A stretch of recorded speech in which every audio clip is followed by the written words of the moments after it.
Hey, my people. I hope you're okay. It's Evan, your lovely DM from Bound by Roll.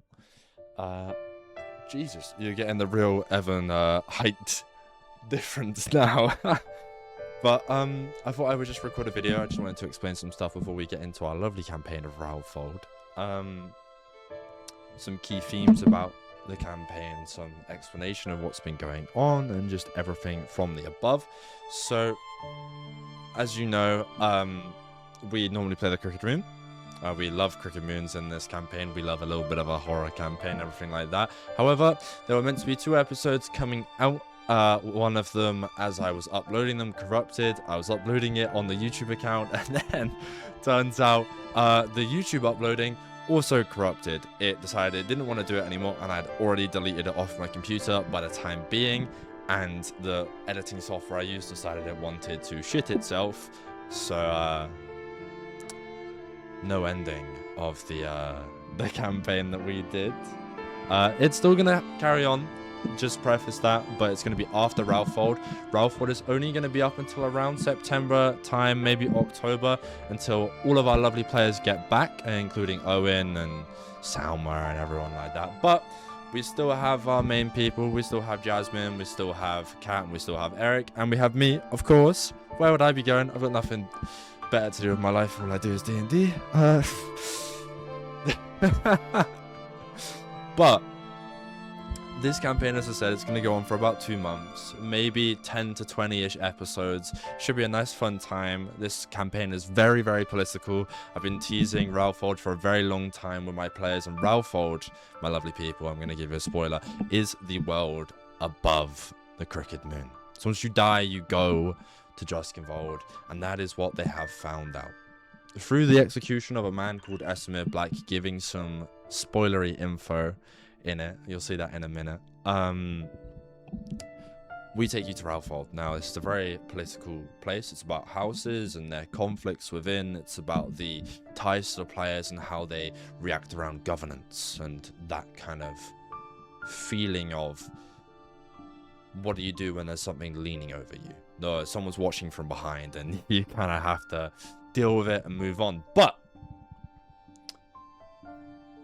what did I want to say? We have 2 new players joining us for this Raofold campaign. If they would join afterwards, we don't know yet. We may expand the group. We may keep it the same core. But we have our lovely Riley joining us. And we have our lovely other Swedish man. I can't pronounce his name. And it sounds really bad when I say it. But it's like Dabe. And I don't want to make a fool of myself. So they are going to be playing Sylvaris. And our lovely Riley is going to be playing Nova. The characters will introduce themselves as soon as you get into watching Raofold. But I just wanted to have a little final Evan message. This is the first ever homebrew campaign that I have fully done by myself. Yes, I take heavy inspiration from other DMs like Matt Mercer, Brennan Lee Morrigan, Abria, people like that in my DMing style. Maybe even taking some of their past DMing instances story-wise and interpreting it into our thing, which we do a lot because I feel like it's such a great idea not to, you know, use it and move on. But I've completely forgotten what I was saying. It is a very political campaign. It should be fun, and I hope you all enjoy it. I'll let us go to our campaign, but yes, it is my first ever fully homebrew one, and I hope you enjoy the experience as much as I had making it. Ta-ta.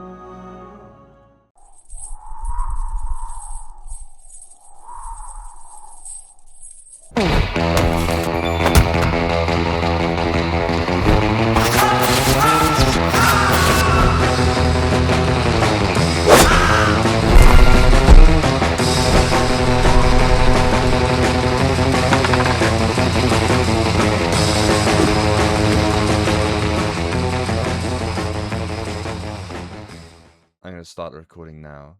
My lovely people wave hello like normal. 2 new faces. This is my man Riley, played with us in the other group. He essentially has been promoted for this little time. And then we also have Mr. Sylvian over here. Both give us a wave. both new to the group, coming in for the Raofold, taking the place of our lovely Owen and our lovely Salma as we go into Raofold. But I want to start us off with a little funny story because I thought it would be pretty funny to get straight into something like that. You know how, well, some of you may know, some of you may not, but I went up to Birmingham recently and I was doing live D&D at AnimeCon. Now that means I was DMing in front of a crowd and everything like that. It was really fucking cool. But a certain day I couldn't think of an NPC name and I had to use a name that was just on the top of my head for this evil lich. And I used the name Esamir Black for him, just completely out of the left. And it made me giggle after I was thinking. But I would say they have their two similarities, but I think all of the prep I've done for this session, you are going to be surprised about the man that he is. But moving straight on into the session, you guys know how we normally do it. We normally do warm-ups, we do a session recap, and then we go straight into it. However, we can't do a session recap, can we? Because this is your first time ever being in Raofold. Now, I'm showing a city from Raofold. It's just called Antranek. We're not going to be here. We're going to be in a lovely little place called Umont. But Antranek is of time for another day. Now, I would like to start with these warm-up questions. Now, of course, it's dependent on how much you would like to give. You can give as much as you would like. Equally, on the other side, you can give as much as you would not like to. If your PCs know each other, which two of us do, in lore, I know that already. Look at me doing my backstory research. You can talk about each other, you can talk as much as you would like, but we're going to go around, get nice and limber and everything like that. And we're going to go with the question. I'm not rolling it this time. I know that's rare. But we're going to go with the question because I feel like it's very important to this campaign. How does your PC feel about governance?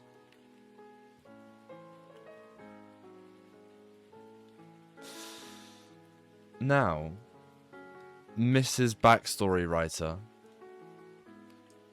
Completely different character this time. We no longer have Brigida. We no longer have Maple. We no longer have Fabian in this group. Playing as all different people. Feel free to have your backstory up. But this session, this warm-up,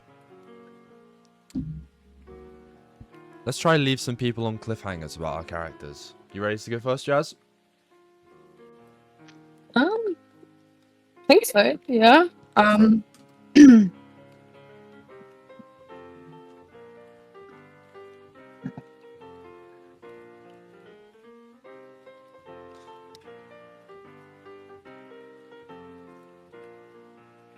Oh, she's thinking. It's a different character to Brigida, so she can't just answer it naturally.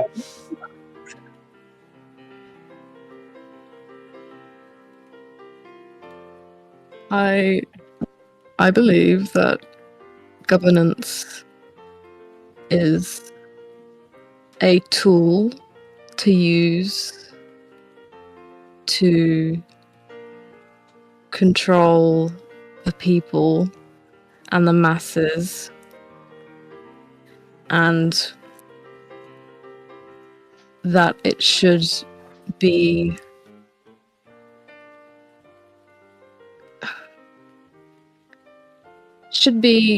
used in a way that benefits me and my house, and most of all,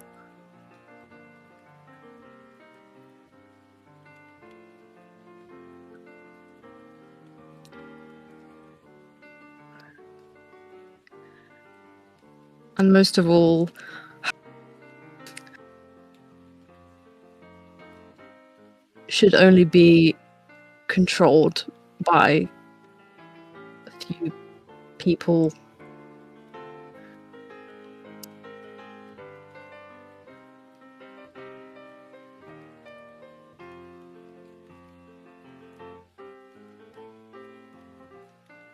Sorry, I literally can't think of anything. Now, this is why we do it, though, because you're all playing new Yeah. characters.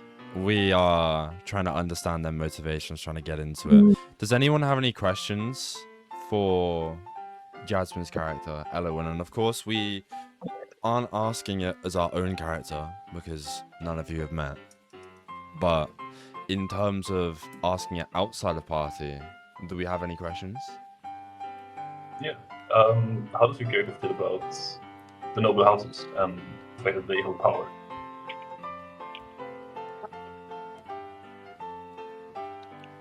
Do you believe that the right to rule is something that's granted by a higher divine force, or is something that's permitted by those who are being ruled?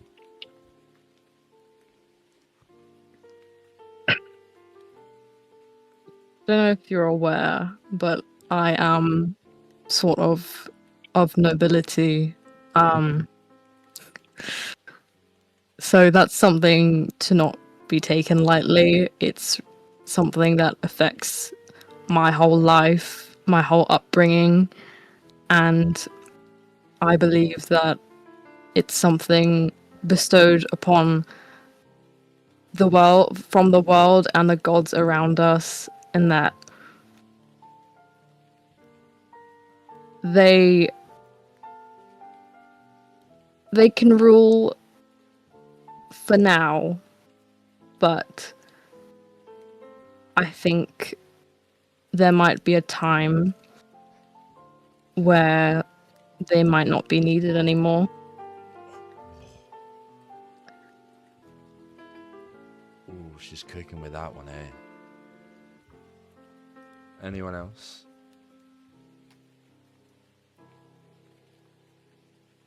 All right. With that, we're gonna move to the fucker that's been on holiday, Mr. Camel Man. Yeah. No, actually, they weren't camels. They were Dromedarians.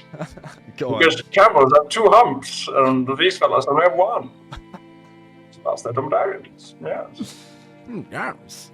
Is that how you're gonna talk with your new character, Kdsln? Yes, of course. I'm going to really emphasize transatlantic accent. Oh my gosh. Which is why I'm also wondering, am I going to be known as Camelman for the rest of this season? No? Probably. Oh, fuck. Oh, you have quite a nice hump. Might I ride it through the desert? It's quite dry here. I'm hoping that you would keep me warm, friend. What does Mr. No. Camel Man think of governance? Kdsln is willing to die for the, or I am willing to die for the truth that all men are created equal. And I think that the fact that the houses hold power is deplorable and an atrocity. The out of combat or out of character friend Dennis Diderot once said that men will not be free until the last king is strangled with the entrails of the last priest. And that's something that Kdsln or I believe firmly hold true. And after everything, I can't say that the nobility has been redeemed, and I want to see them all bleed and die, and I want to erect some form of other form of governance that is elected by the people, and is for the people, and by the people, and yada yada yada. Yeah. Did not expect that, and I want to see them all die. Yes. Yes. I kind of like that though. I think I have a question. Mm-hmm. Let's say that all of the houses have just been wiped. Don't you think that the people of the world need a shepherd to guide them? But without the houses, there's no order, no structure. So I can't see anything but descending into chaos without the houses. Well, I also believe that we humans are rational, kind, gentle creatures that are willing to take care of each other. I mean, right now, you can see acts of charity and compassion and help within everyday people and even those who aren't being governed. So I don't see why that can't hold true if the houses are gone.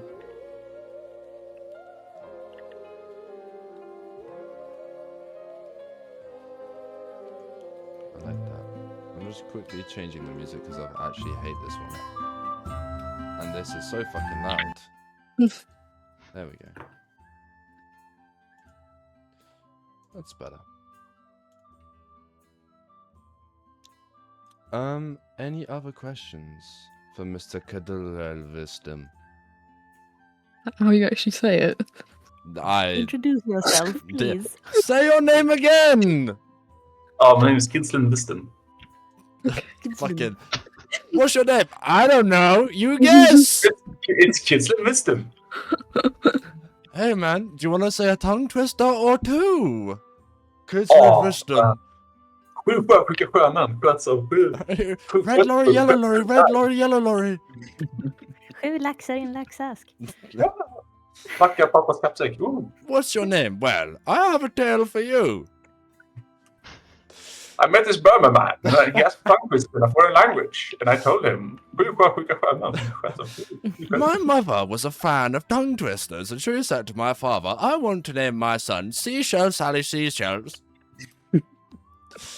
Now I was about to say, now we move to Maple, but it's no longer Maple. Oh. Get it right, Mr. DM. So Who do I do get we- inspiration or what? No. Now we move to Miss Chalisa. What does she think of governance? If you would have asked me over 2 years ago, I would have probably answered it differently. But I believe that you can try with governance, but at the end of the day, the one thing that's true for everything and everyone is that it will die. I mean, the gods did as well. So until then, the best thing we can do is to just survive. And sometimes, maybe the best part or the best way to survive is through governance of one type, but I don't think that any type of governance can stay forever. Ooh. Why was your view different 2 years ago? Can say things happened. I already know the answer. I'm I'm just trying serious. to stir drama. Any questions for I was about to say Miss Maple again. It's so like second Natural. nature for me now. Any questions for Kat?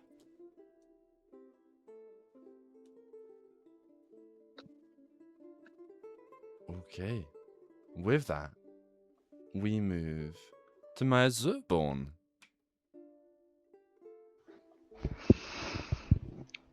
Governance, systems, rules.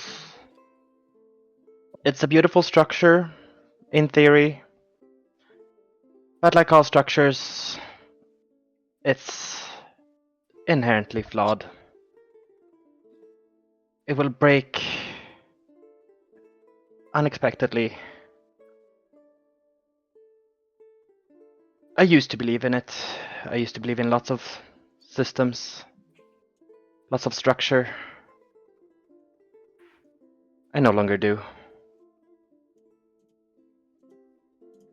Solidarity is the safest path. Ooh. Got a little solo man over here.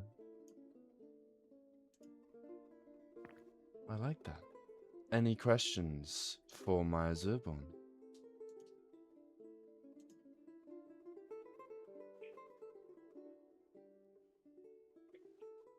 Did you say that all systems change? No?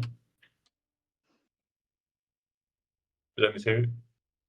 All systems are flawed. Even the most perfect, organized, and well thought out system will fail, given enough time. Mm.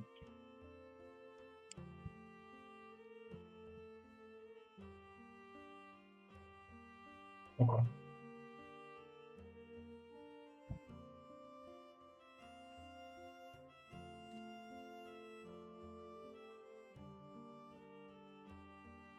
He stumped Mr. Camel Man.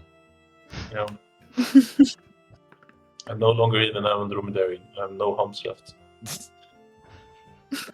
Can no longer carry water. Yeah.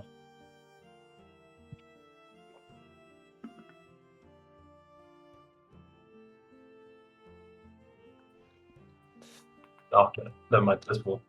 All good. Mr. Riley, Yes. last but not least. Goody. Can you ask the question again so I can phrase it from it? What do you think of governance? Well, after living a while of helping people, being servants to people of said governance, I know that even if the houses were to fall, someone would just take their place. I don't have a negative opinion, but I know that these people need that kind of support to actually go on with their lives and gosh,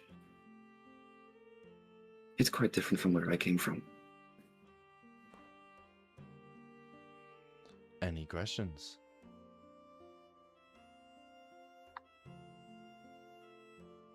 I'm getting Salem voice part 2. I love it. Hell yes. I'm trying to make it a little more posh. Salem's was already pretty posh, to be honest. But You I said love it it. was different from when you came from. From where you came from. Pardon? Did you say it was different from where you came from? Yes. How different? Oh, without getting into too much details, it was quite extreme. More of a family kind of run, in a way. Cryptic. Wow.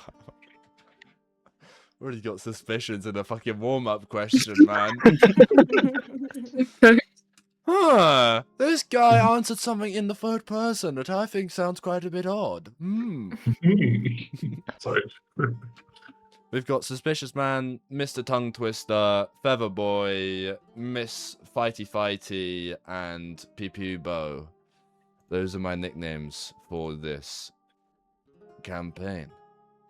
Actually, Mrs. Fighty Fighty ain't that different from Brigida either. Right.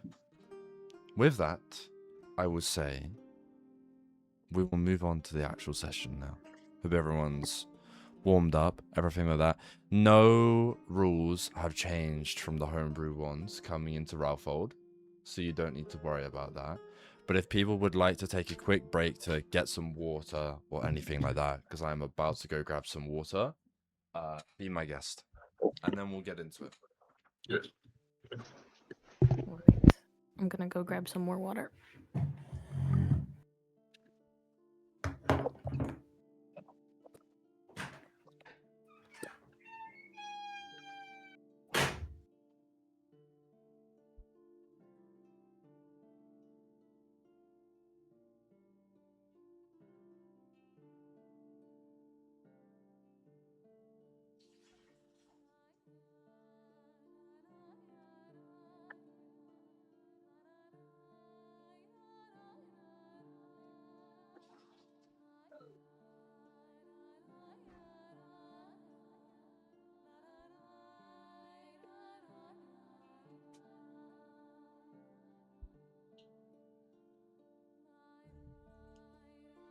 Damn, on the first one back. Jesus. Well, I hope none of them have a wireless headset, but I'm going to say something. One of them is dying in this session. Not going to say who, but that's what's happening.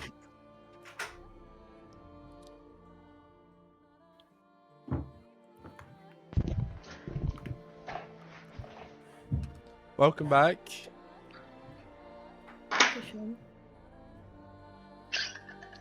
Merci beaucoup. Oui, oui. You ready? You excited? Yeah. I'm very excited to be a new character. New character. New character. Chalisa. Chalisa.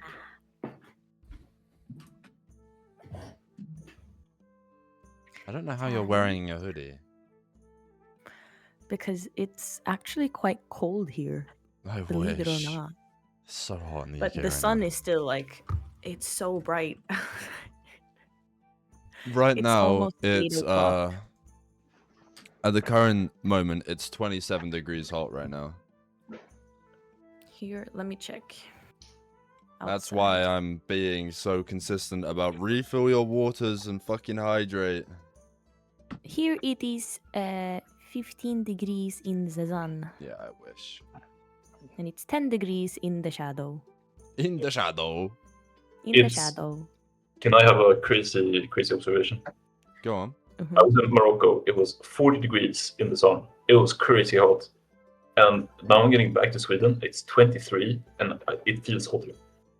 Yeah, mate, you It's should try because the we have UK. drier You weather, should yeah. try the UK. I don't understand why. It's like, is it dry? Is it wet? Is it? We've had in the UK people who come from like other countries, like where it's consistently like 40, come to the UK where it's like 20 and say it's hotter than being there. Yeah. It's just very humid, I Yeah. think. Yeah, people do. UK It's like- heat is really sticky, Yeah. so it gets very hard to breathe. I just looked up when the sun is going down. Here, 10 p.m. no, 11:36, Ooh, and it I goes up. It goes up again at 1:41 a.m. What? So it's literally only down for like 2 hours. Wait, that's correct so me cool if though. wait, correct me if I'm wrong. Is it the summer solstice today, the longest day of the year, It was. or is it? It's technically. I don't remember if it was. Because we have Midsummer. It's the Friday that's closest. So it could be Midsummer. The summer solstice is literally spot on with midsummer this year. Mm. How was Nice. Midsummer? It was good. I was at Charleroi Airport, and it fucking sucked. I hate the airport. That's what you Promise get we for did going on not throw holiday. people off cliffs. No, you just sent them into a forest to play hide and seek with a bear. Mm. Maybe. I mean, that's usually like Björnan sover. That's literally what True, we do. True. We have bears hunting people. Yeah, you Swedes are crazy. You gotta bro. run. You gotta run fast, because if you get taken by the bear, you become a bear. I love how all of our like backgrounds are like really bright, and then Riley's like he's in Gotham. It was good. Excuse me from the sun. The sun is. You can tell Alright. he's the true D&D player because he's in the darkness. He said, "Bring the dungeons, not just the dragons." Yeah, real. Hey, buddy, he's trying to bring Crooked Moon into it. I'm used to it, man. Give it 2 hours and the sun will go down, and then it'll be darker here as well. Not Yeah, for it us. just won't go down here, so enjoy my bright background for the rest of the day. Yeah, It's 2 gonna hours be later. like yeah. it's gonna be like pitch black in all of ours, and Cat's just still gonna be like 2 p.m. Yeah, literally, it's sometimes I wake up at like 3 and I'm like, oh, is it the middle of the day? No, it's just 3 a.m. Right, my lovely people. I will stick the correct music on, and we shall get into it. We ready? We excited? I'm hearing the silences. We're a bit nervous, but we're ready to get into it. Absolutely. This is Evan's first ever properly homebrew campaign. So I'm very, very excited for it. I'm also shitting myself a little. But we'll get into it.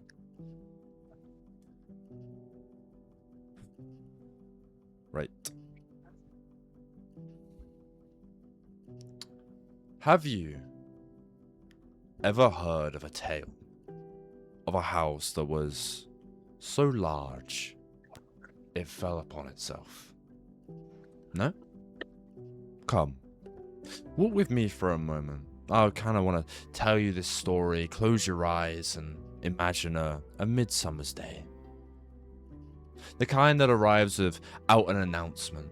A gentle breeze that drifts across these endless fields of wheat, brushing softly against your hands as you wander the old roads. The air smells of fresh earth and wildflowers. Birds sing from distant trees. Somewhere nearby, children laughing as they chase one another through these golden grass beneath a sky so illuminant. It seems impossible that sorrow could ever exist beneath it. This was Raofold. Not a kingdom, not a fortress, but a home. A place where the harvest always seemed plentiful. Where neighbors knew each other's names. The seasons came and went as they always had, and a place where the world felt more simple. And for a time, it was. The gods still walked beside one another in those days. Ulcer's light warms the fields. Losna's hand guided creation, and the songs of Kupan carried the wind, bringing laughter to hearths and taverns alike. The world was far from perfect, but it was at peace. Or perhaps it merely believed that it was. For every great house casts a shadow. And when a house grows large enough, proud enough, certain enough of its own foundations, sometimes the cracks begin to appear where nobody thinks to look. And they say that somewhere within the forests of Raofold, hidden among roots and moss and the passage of centuries, there stands a lonely tower, abandoned, forgotten.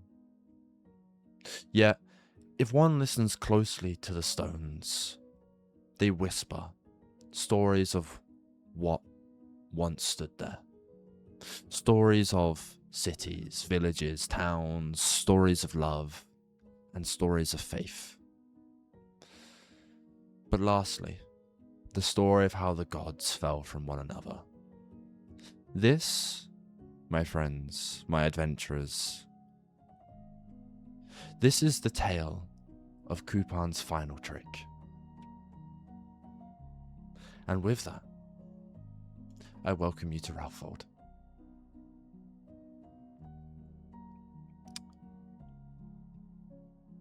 I would like to move to a certain character called Elowen. She is being introduced first. And with that,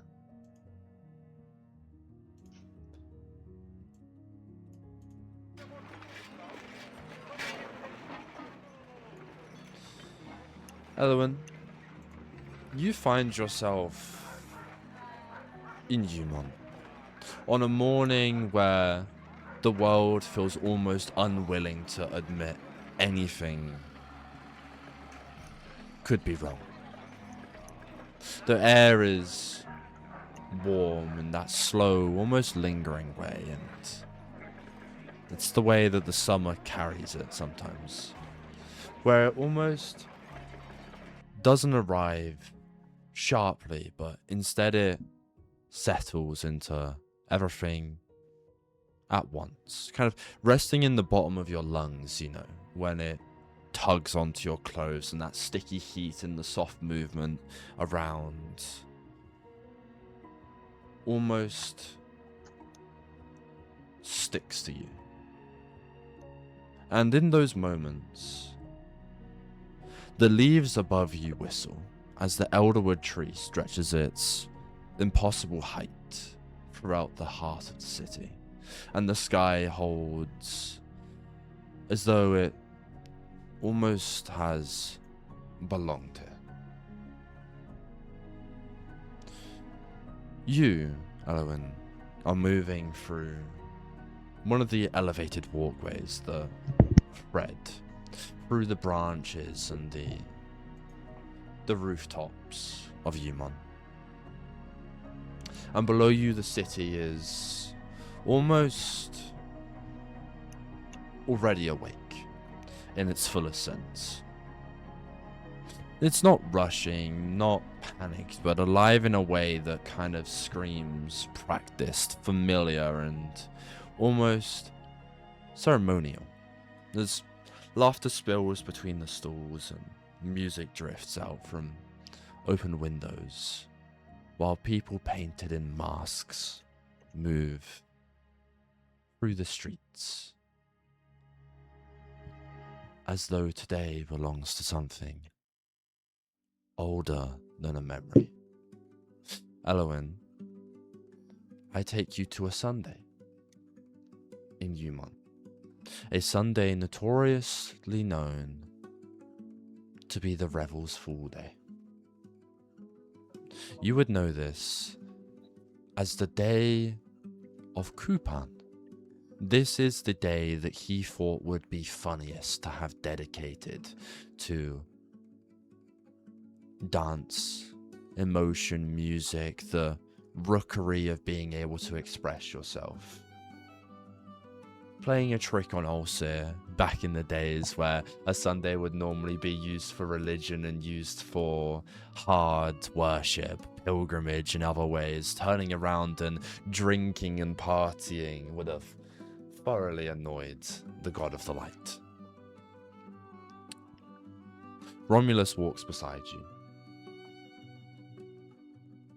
close enough to you that you can almost feel the quiet weight of him as he moves, his presence steady in a way that makes the world feel grounded as it stretches out beneath you in greens and golds, shifting I'd say the light that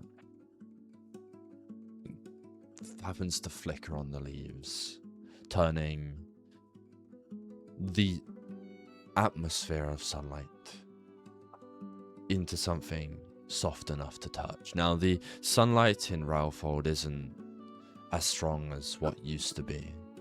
In your experience, the war between the druids and the Justicars resulted in an earthquake that shattered some parts of the sun. The mist around the places of Raofold now holding a stronger grasp in the nighttime.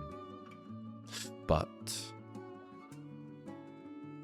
in Umont, surrounded by stalls, Romulus by your side, walking on these elevated pathways, people selling a bunch of different things, the druids in their way, some weaving primal magic, as here is more accepted, the neutral territory of Umont.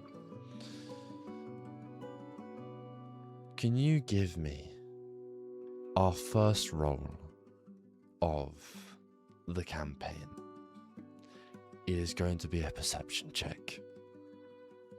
Hey. Make it a good one.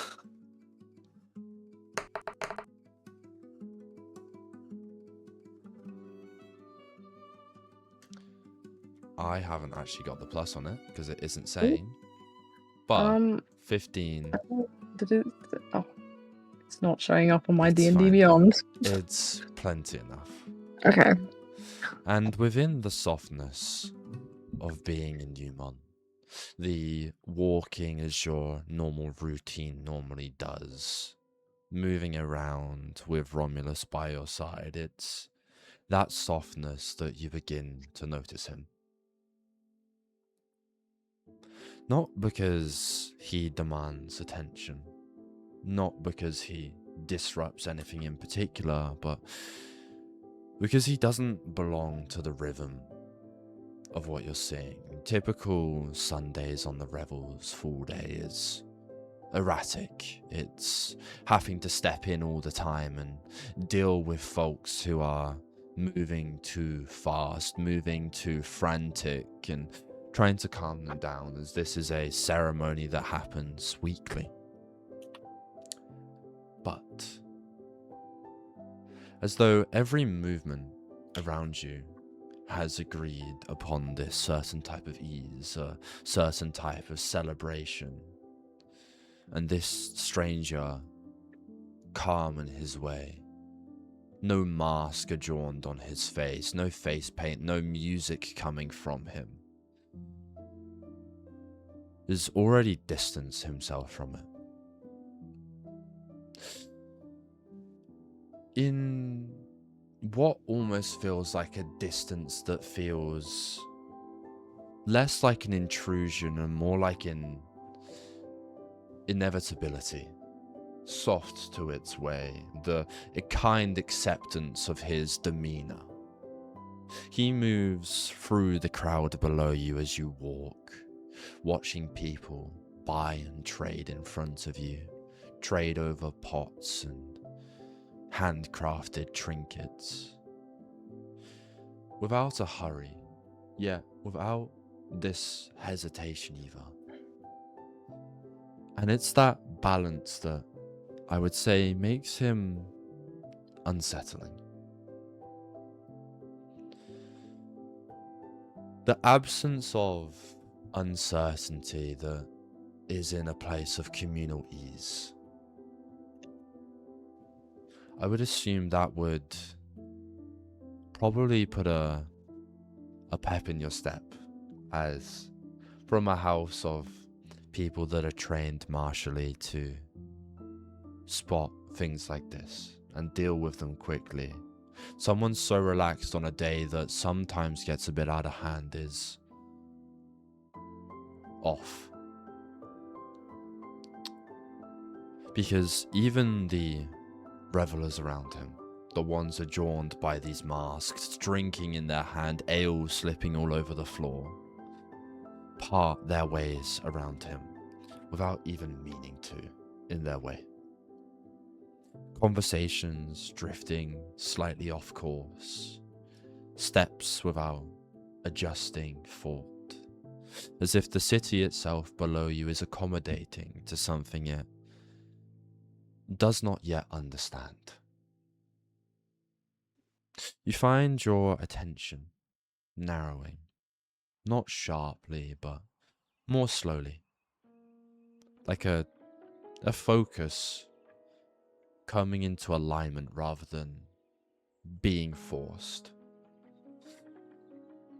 And as the path of the stranger carries him closer towards the base of the elderwood tree, you become aware of a subtle shift in Romulus beside you. Being higher up, his body language shifts. He becomes more weight on his front paws rather than back and relaxed, almost like he's paying more attention. The way his ears begin to angle forward with that weight, and his breath changes. The way the calm of him tightens into something that is more attentive without ever breaking its silence among those of Umon. What would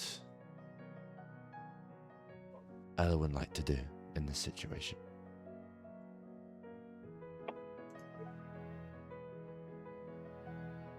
First of all, do I recognize this man? You would not from the current distance. Okay. Sort of noticing Romulus's slight agitation. I sorry, just 1 second. It's fine, take your time. So yeah, noticing his agitation, I'm assuming his attention is drawn to this figure. It is indeed. Okay. I set my hand down, sort of in like a shushing motion, commanding Romulus to heal, and I step forward and engage with the figure.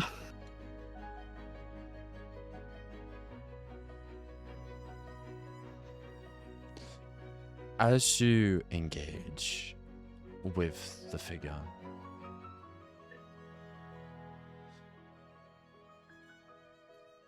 Hearing from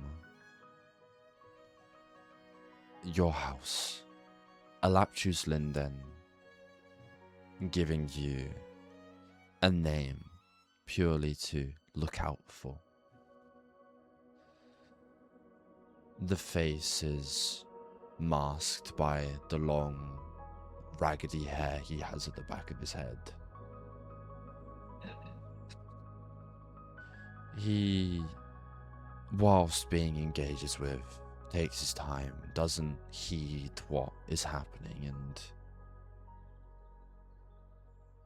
instead of fleeing, not hiding, not disguised in any full-meaning way, but instead he continues to walk towards the Elderwood as though this has always been a destination rather than a mistake or a detour, and leaving you with that distinct and uncomfortable feeling that you're witnessing a moment that's already been decided with the fates before anyone has arrived to it. And he does not stop moving until he reaches the base of the tree. Engaging with the figure walking behind him, when he finally reaches it, it's not with an urgency or ceremony, but with a kind of quiet recognition, as though he's arrived somewhere he's been thinking about for longer than you can measure. And when his hand lifts and rests against the bark of the Elderwood, there's no tension in it, no theft in it, no violence or hidden meaning, but only a stillness that makes the entire city feel like it's holding its breath in without realizing it's begun to do so. And with that, you reach the base of the Elderwood. Or what would Elowen like to say in this instance? Thought of that warning from General Linden just ringing in the back of my head. I step forward, head held high, just say, "Halt, you there? What business do you have in our city?" As he turns around for the first time, his hand grazing the tree, almost like a ceremonial goodbye to it, looking at you for the first time. Can you please describe what Elowen looks like? Okay. Elowen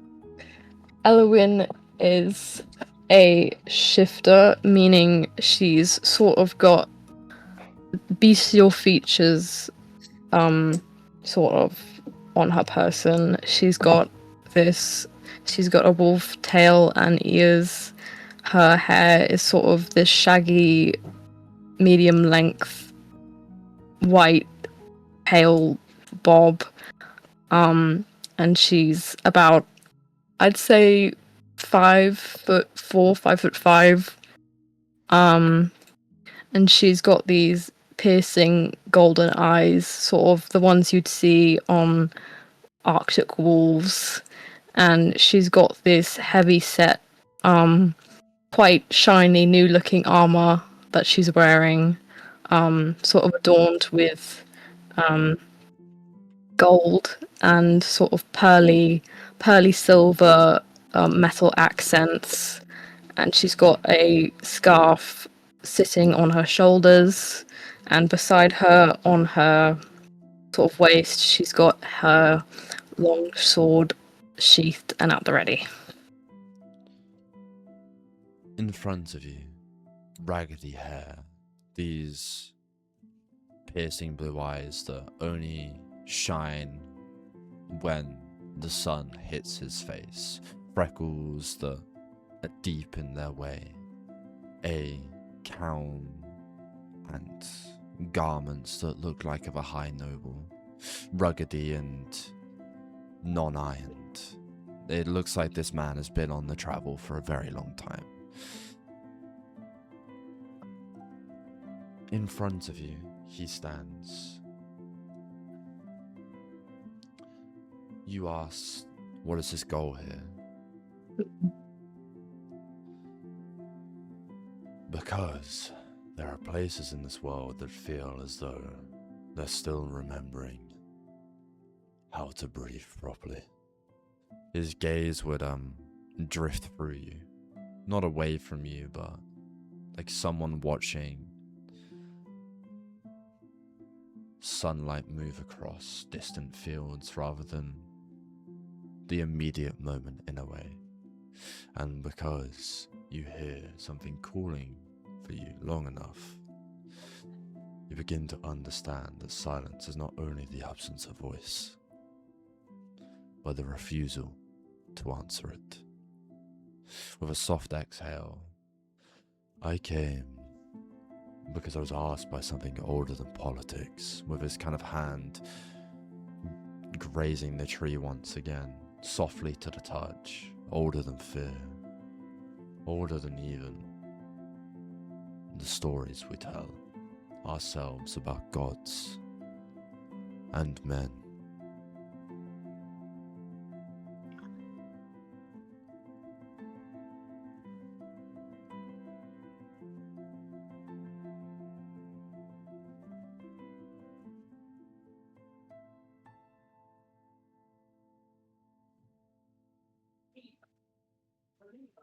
What brings you to Umont specifically? Are you fascinated by the tree that you currently touch? Fascinated is a word too sharp for what I feel here. A gentle correction, not dismissive, but almost kind within your grammar. I stand before it, and I find myself unable to decide whether it's growing into the world, or whether the world has always been growing out of it. And I think that's why I came. Slight tilt of the head as though listening to the bark itself.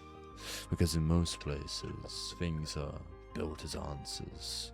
Here, this feels like a question that's been allowed to live long enough to become beautiful. I didn't come here to take anything from this place, child. The certainty in that line out of everything he said first is quiet but absolute, like a river that kind of doesn't need to prove that it's flowing in a way. I came here because there are truths in this world that do not survive being carried by those who are still trying to use them. And if something is going to break, I would rather be standing close enough to hear it properly when it does. Then softer, almost like an afterthought, spoken to the air itself rather than you. I suppose you might call that a kind of devotion, though I am not certain what I am devoted to anymore. You speak of devotion. What would that entail? Devotion is a word that rings a necessity for me. Devotion is something that I prided myself on, but not anymore. I'm here to explore the beauty of nature, and if trouble causes, I would rather be the one to set it free than let it stay and corrupt further. Who are you? Say your name to me.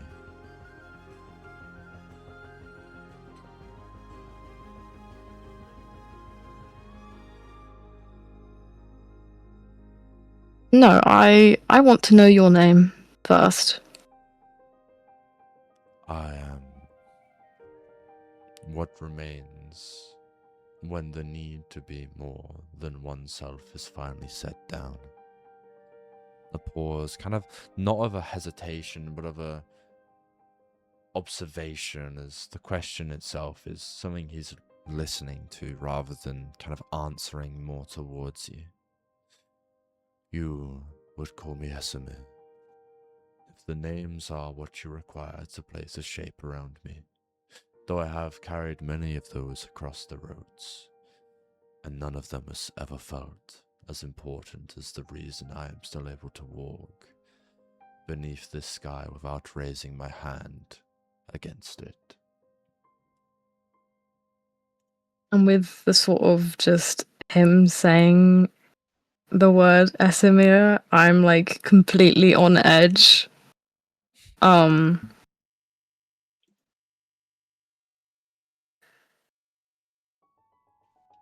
It's only fair that we give and take.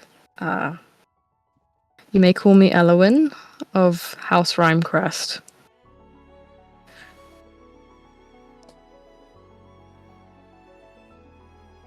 I already knew your name before. The logo you carry is one of utmost gratitude. He sticks out his hands in front of you, putting them together. You may do as you need to.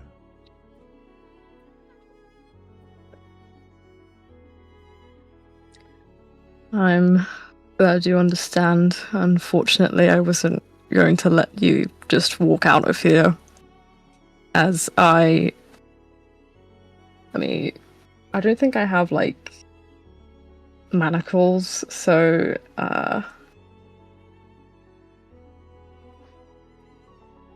just gonna,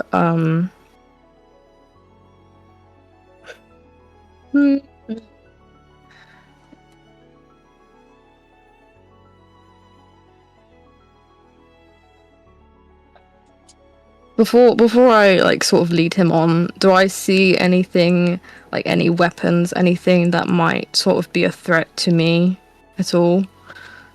He has absolutely nothing on him, apart from the garments he wears.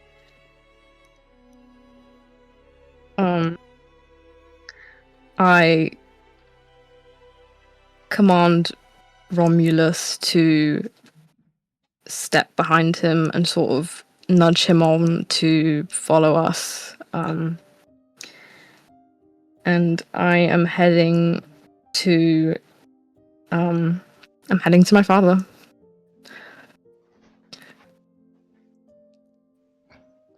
I was hoping you would do that. I actually planned for that, so I like that very much. As we walk through Yumon, a very peaceful city in its way, people taking boats throughout the rivers in it, drinking in their way. Many different faces come up across this whole place.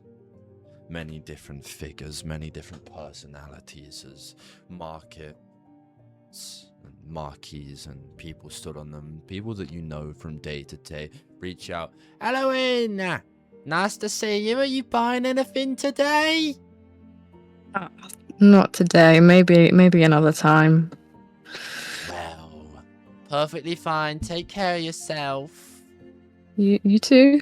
As walking more throughout the city, the trees of the elder woods kind of blaring over you, flickering the sunlight throughout the bottom, we arrive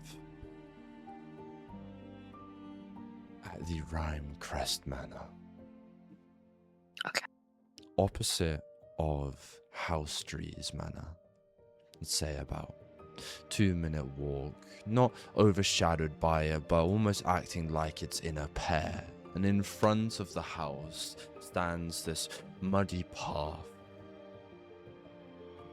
As we find an individual, feet first, making our way upwards, he carries a stature to him that seems utmost of an important person, a confidence that comes towards him in a way, a lance to his side, a massive fur coat on top around his neck, his demeanor, his way, across this fur coat, a massive beard with these twin handlebars mustache that goes downwards to the sides. This long lock of hair that's slicked all the way back that goes down. General Linden stands in front of you.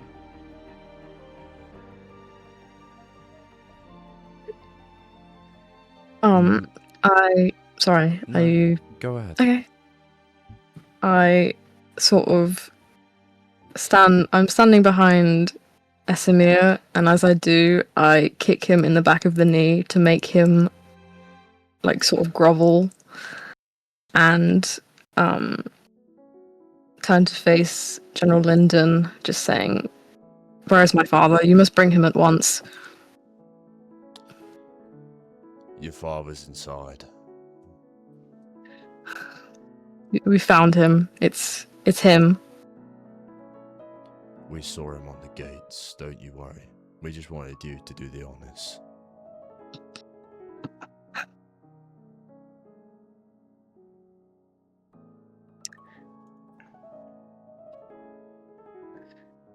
And with that, can we head inside? You may, if you would like. Taking him inside the Rhymecrest Manor. Elowen, you have been in this place many a times. Tell us what it's like inside. I think it's not as grand as you would think. Just as the nature of Umont and druids, it's not trying to be overstated, but it's still fancy in its own way. But it's quite empty for some reason. We don't have maids or sort of servants to serve. But the real sort of feeling you get as you enter is just the overwhelming sense of coldness.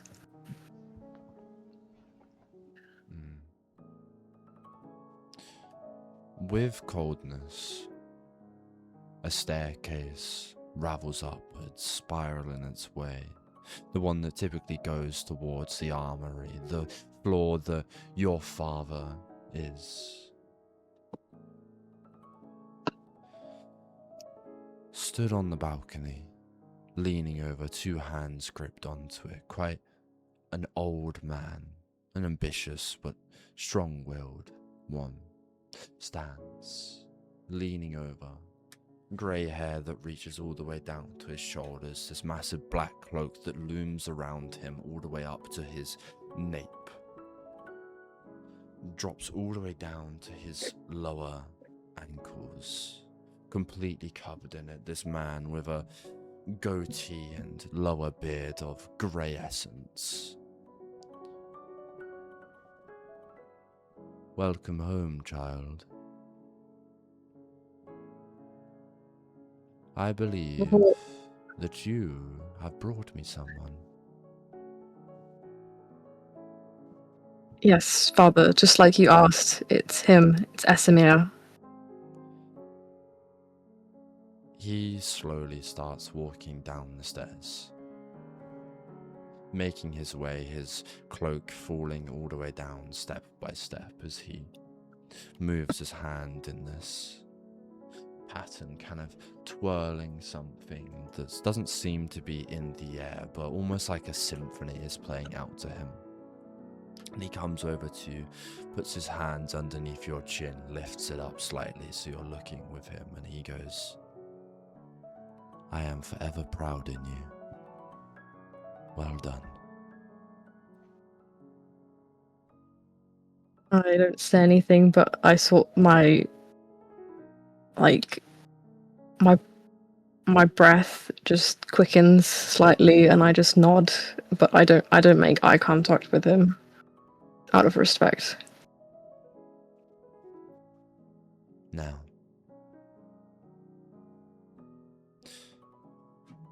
I know you are strong in aiding me in the plans of Umont. However, daughter, I ask that you continue. Your sister will be coming to the city. You are to task to tell her the news of Esther. Very well, I understand. Once the family is around this area,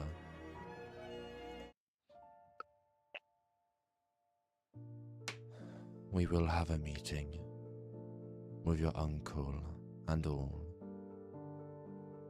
We will be inviting some people from around. Your uncle will be bringing other guests of his. We will decide what will happen in this meeting and decide the fate of this man that you have so solemnly brought us. But for now, rest. Take your steed, get ready. In a couple of days, we will hand him over to the council. Father Arden will be most impressed with us. And the death of this man will come up across.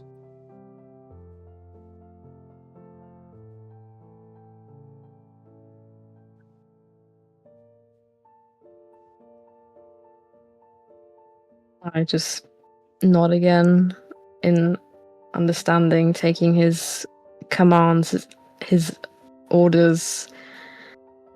As I look back on Esimir one more time, what sort of look on his face does he have? Relaxed, content, planned. Like he's ready to move on. Not a single worry in his thoughts. It's not the expression that Elowen would hope for. She just wanted to see sort of any crack in his resolve, but she's still content nonetheless. She takes Romulus and heads further into the Rhymecrest estate. Hearing your father talk about words to Lyndon about where to hold Esimir this time, in the family holding cell down below the cellar, Esimir will be placed until it is time to do what needs to be done.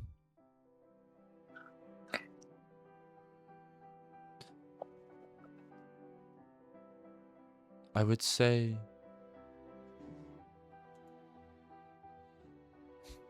some days pass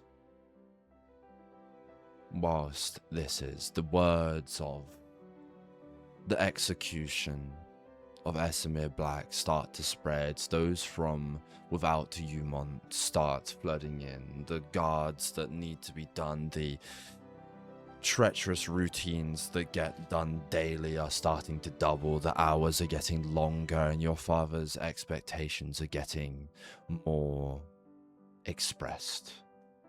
Heavier, longer, more hard work, but it's all part of his plan. The end of Fool's Day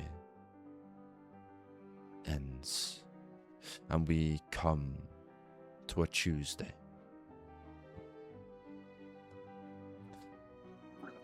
I'd say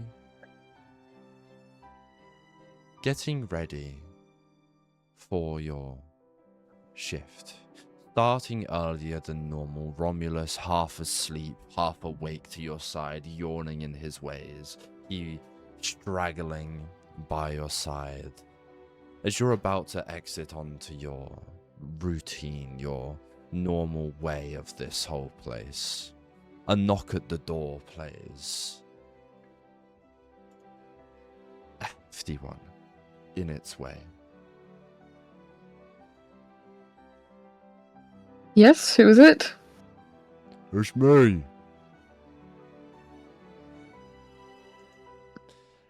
Recognizing the voice of Uncle Thaddeus.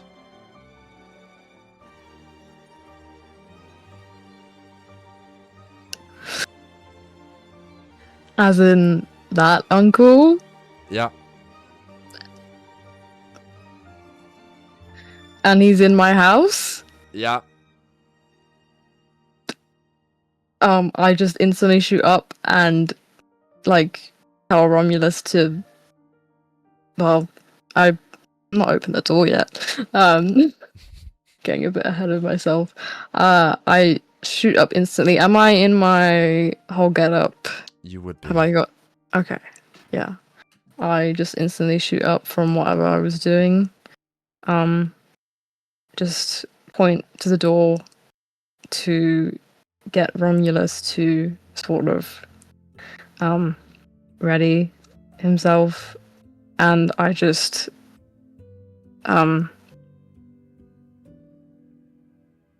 open the door quickly. A large man in his way, tatted all across from feet all the way up to neck.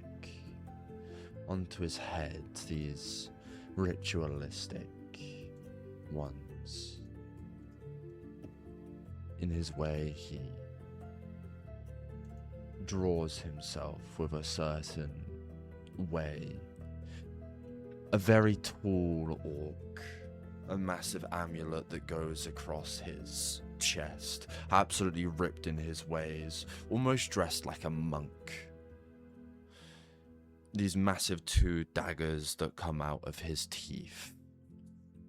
A big neck brace that circles all the way around, golden shards of circlets that wrap itself. He looks towards you. Your father told me he wanted to meet me. I wanted to do more than fucking meet you as I shoulder barge into him and like push him onto the ground. As he kind of stumbles backwards, you see behind him a smaller orc in her way, stood with a staff. This... how do I put it?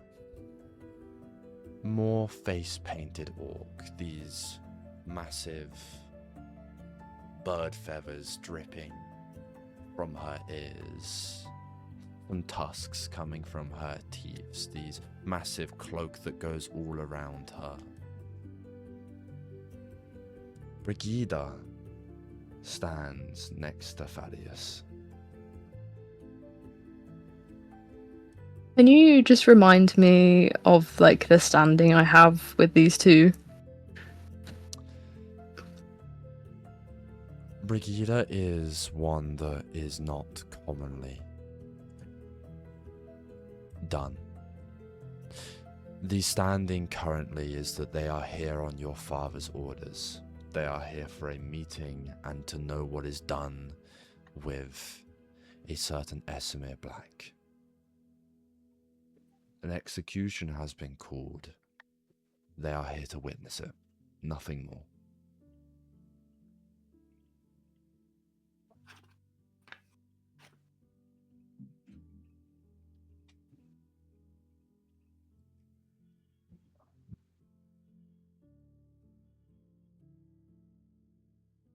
Okay, I just rise up sort of a little,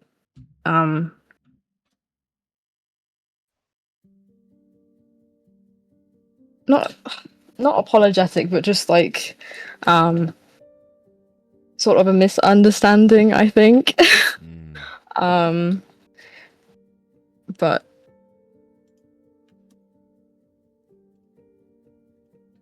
do I know, like, are they connected to Esamir? Sort of like allied wise. They are indeed.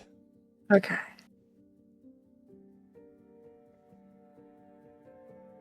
And what happened to my sister still happened because of him, right? Uh-huh. Okay. Never mind. I don't get off him. I'm fully fucking pissed as I full on just punch him, I think. Punching him in the sternum, it knocks a bit of wind out of him, but he only staggers backwards a little bit, double your size in his way. Having this history with your sister in the Battle of the Radiant Hand. Well, I know we don't have the best relationship with your family either, but we've been called here. You can deal with it. Or you can try your luck. I think Elowen's breath just falters as this rage that she's sort of kept down for the past few days is just starting to bubble. But I think Romulus sort of nuzzles into her just to keep her in check. As she wants to go in for another punch, but she retracts it once again. Can't you have the nerve to face me after everything you've done? I wouldn't be here if it wasn't orders from the higher-ups. Trust me. I don't think highly of this house. I don't think highly of you whatsoever.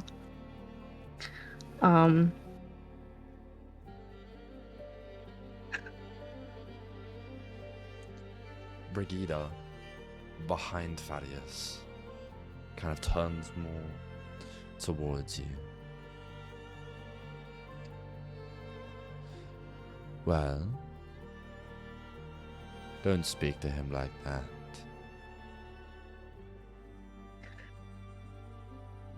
You know who you're talking to, right? I am of the noble house Rhymecrest, so if anything, I should be the one saying that to you. And yes, Rhymecrest are meant to be a pacifism house. However, I've just seen you assault Thaddeus. Times change. We become different people. Maybe pacifism is outdated now. You hear some steps from behind you as we know what they've done, Brigida. A soft hand on her shoulder. A man in a cloak, your father, from behind them, coming from what seems to be like a walk outside. We know what he's done. It's fine. Fate is hard, and no one feels the grief more than I do. However, we are in a situation that is bigger than us, and it has to be dealt with. So, we will put aside our differences for now, and once this is done, this man will feel my wrath, not yours. She just seeing her father instantly retracts. She takes another deep breath just to quell that rage that she has.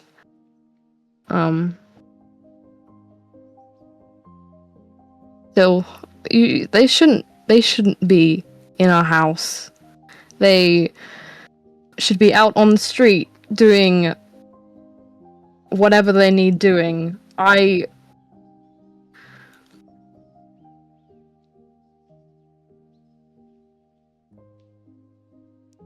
He puts both of his hands onto your shoulders. Look at me, my child. This is a time where I grant you permission.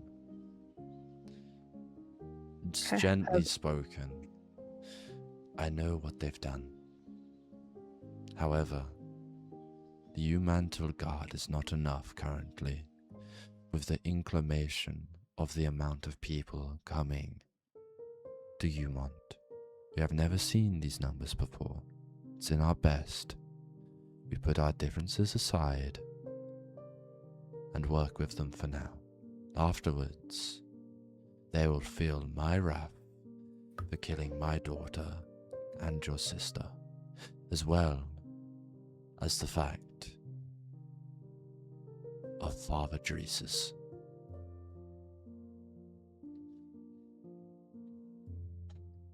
I meet his gaze. My jaw is just really clenched.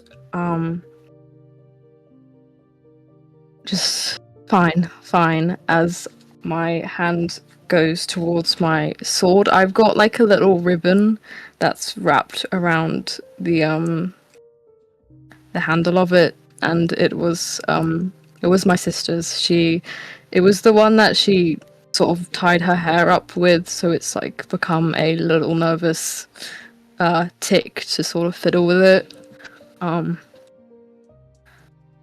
Fine. But they shouldn't stay long.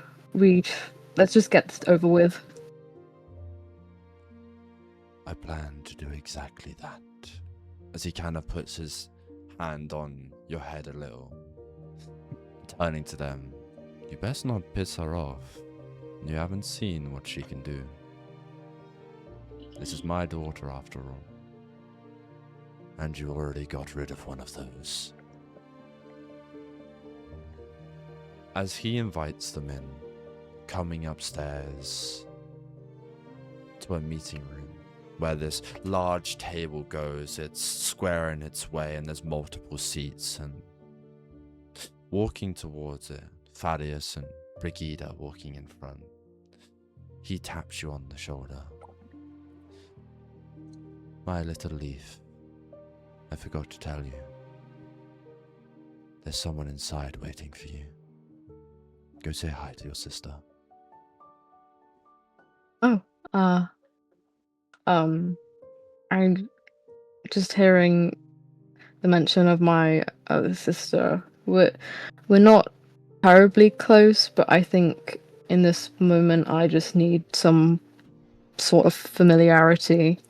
Yeah, and I head to where she is. As you head to where she is and sit down, we are going to cut away from Elowen there. And with that, a little 2-minute hydration break, people. Let's do it. If you need to do anything, go do it before we get into everything else. I need to go to the toilet. It might be a little bit more than 2 minutes too.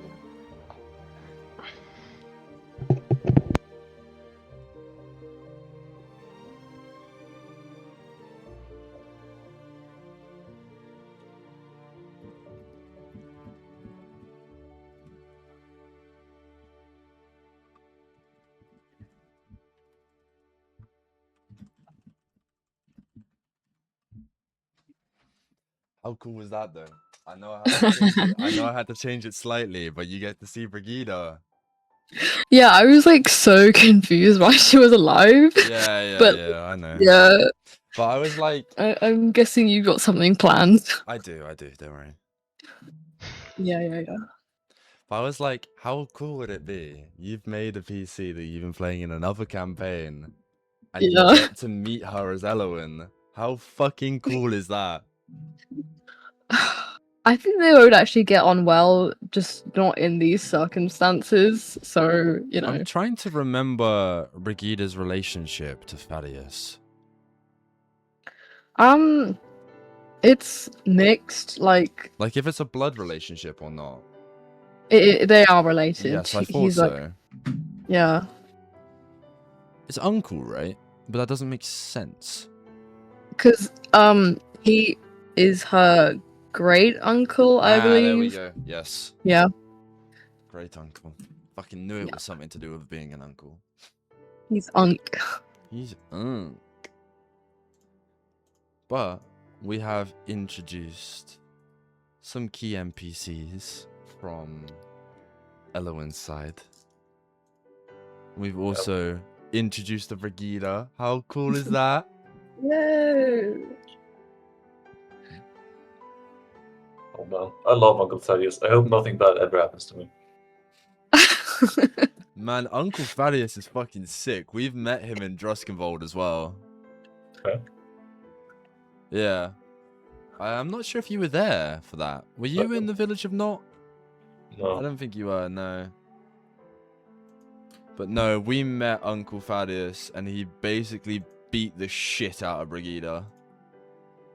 Nice. Yeah. I can send a photo of him. Well, there you go. There's Uncle Thaddeus. Look at him, bro. Oh my god, dude's yoked. Yeah, I know. That's Uncle Thaddeus. He's so fucking cool, man. I love him to bits. I wish I had my He's a big boy. Yeah, he's like 8 foot tall. Whoa. So the fact that he let Esther topple him over means that he was doing it willingly. Mm.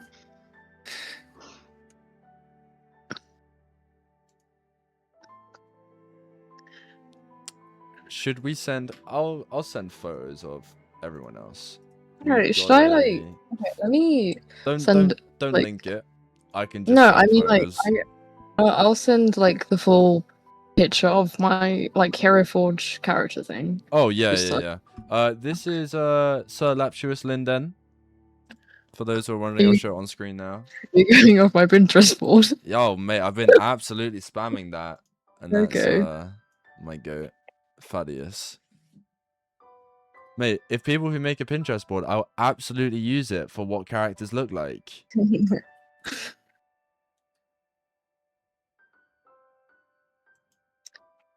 And I'm gonna send my Hero Forge thingy. Yeah. The little blue flame is like my idea of what her divine smite looks like. So Oh, that's so cool. And we wait for Kat to get back, and then we will go. I Nice. am back. I am back. I am back. Hello, hello, hello.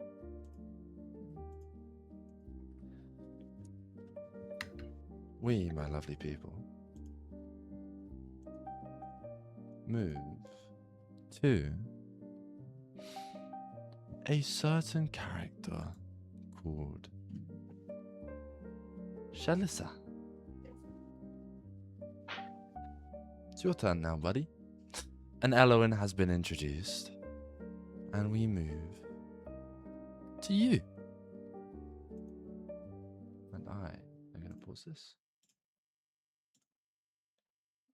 Just give me a second. Apologies. A little more of an upbeat vibe for you, eh? This is what we like. Welcome. As these days passed and more crowds surround Umont, for those who of a more serious agriculture, like the Rime Crests or the Drees that negate in this land, the complete opposite is said for those visiting Umont for the first time. Miss Chalisa, hearing about a certain location of an Esamir Black, I would assume that you would rush straight towards it. Merchants, pilgrims, nobles, everything alike arrive within Umont, starting to treat it almost as like it's Fool's Day, but it's a Tuesday. Arriving within Umont around these massive guards' gates, hearing the music blasting from the inside. Two people stand on the front. This massive crest on their armor, this wolf in its way, almost roaring at people, this green badge with a stripe of blue in the middle stand at the front and go, "Halt! Hello, lovely lady. How may I help you today?" Hello. I'm Oh, that's a bit depressing. I'm just coming here to join the festivities. What festivities would that be? Whatever's making all that sound. I'm not used to this at all. One of them looks to the other one and goes, well, ain't she a bit depressing, isn't she? Has she never heard of Fool's Day? Well, it's not Fool's Day, is it? Yes, it is. Well, no, it's not. And as these two continue arguing, my lovely Chalisa walks in onto Umont, seeing the Elderwood tree for the first time. Countless people surround the streets, masks on them, drawings of snakes and everything branded onto their chests, some face makeup. You could tell that some of these could easily be nobles, some of these could be normal people. Everyone under the revels is who they want to be. One man comes up to you with a pointy hat in his way, 2 jingles around the sides, this threaded outfit, a spade on his shoulder, a bag of coins in his hands, and he throws it upwards and suddenly it disappears into this bag of kind of confetti. He goes, you seem like you're new to Revel's Fool's Day. That would be correct. Well, would you like to get pampered up? Sure. He kind of grabs your hand and immediately starts running throughout the streets, the markets, and people kind of shouting all around each other. People, you can visibly tell they're getting excited, but for a reason that seems a little bit tormented. Making our way through this, he takes you to this market and sits you down on this wooden stool, spinning it outwards, and he goes, well, my name is Arky. I'll be your face painter for today. Any ideas of what we would like? And he spins out this magical mirror, this silvery area towards it, and shoves it in front of your face, kind of touching it a little, and these different designs kind of magically coming up on your face. Could you maybe make me a little bit more like a snake? Oh, absolutely. Scale? As he takes this paints out and dumps it into this green bucket. Look at my friend Arquen over there.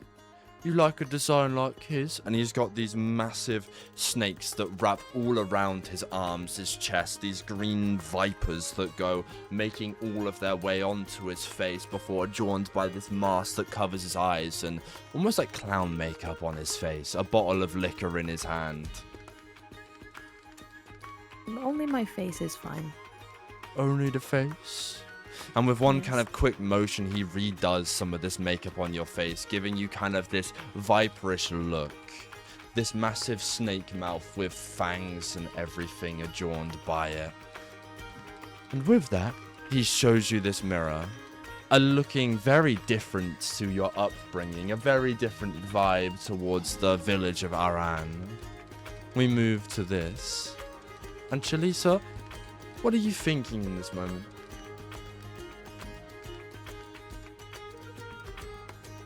I was bound for a change. I've been through a lot. This is the new me. Has anyone ever told you how depressing you sound? You would also be depressed if you've been through the same things as I have. Fucking hell, you're edgy. As he takes the mirror away and puts it down into his pocket. Well, learn a few tricks to smile up. And he takes the side of his corner and like moves it up to a big smile as he kind of like skips back off into the crowd. And you hear this massive calling from a group. Hundreds of people shouting, "It's starting! It's starting!" More towards the north side of the city as people start routing all of their way throughout this place. Getting excited in their way, all moving, kind of budging each other through these marquees, these birds fluttering all the way throughout the morning sky. And one guy kind of nudges you on the side and goes, "Get the fuck out my way!" and carries on running. Okay, do I see any high points towards the direction of where people are moving? Well, of course. The city of Umon is a open sky city, countless rooftops followed by bridges that go all the way up, and many viewpoints that could be used for a ranger alike. Alright. I want to try to find one of the best spots where I can see what's going on. I like that. I'm gonna try to climb up on the roofs and kind of get on a high vantage point. A tavern in front of you, filled with a bunch of what seems like to be merchants, nobles, priestess, little dwarves with tiny funny axes, and a bunch of array of different people. Hundreds scatter the streets, playing games on the streets like arm wrestling, blowing these massive fog horns all around. These wolves that are put up onto sticks, these massive people in these barred outfits walking with stilts. As you go to this tavern, the Bloodvine Tavern, adjoined onto a wall. Inside, an array of people, mainly more to themselves in the way. These seems like the people that may not enjoy Fool's Day as much as they should do. But the type of vibe that Chalisa or Chalisa, however. Chalisa, what the fuck? That's not my name. Sorry, vocal stim. But as you go into here, the more roguey type of people, sitting with a drink, kind of swirling it in a corner, one ice cube on the rocks kind of type of people. Daggers in tables are adjoined within this tavern.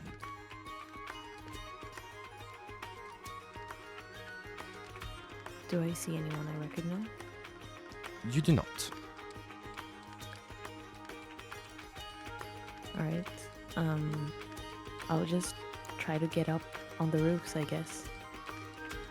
With a simple way up the staircase, moving your way up to the properly high point of this, it's almost like an open roof. You can walk upon it. There's multiple bridges that vast around this emerald tree, this elderwood tree in its way, that kind of go all the way around it. You can almost touch and graze it just by walking on bridges. And in front of you, all the way around, hundreds of people slowly start to gather around what seems to be the town square, or city plaza, I would say. Apologies. In front of you, I am going to quickly do this. Apologies. In front of you, many people stand in their way. On a platform, many unrecognizable faces, quite a lot higher than the other people, chairs that of a plush velvet. Many people partying in the crowd, still drinking in their way. The people on the stage quite slow in their demeanor, very much more unpleased, a lot more nonchalant in their way, more awaiting something. And I'm going to change the music slightly. Let me turn this down.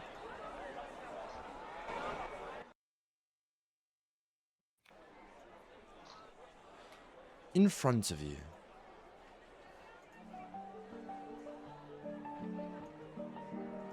many people talking.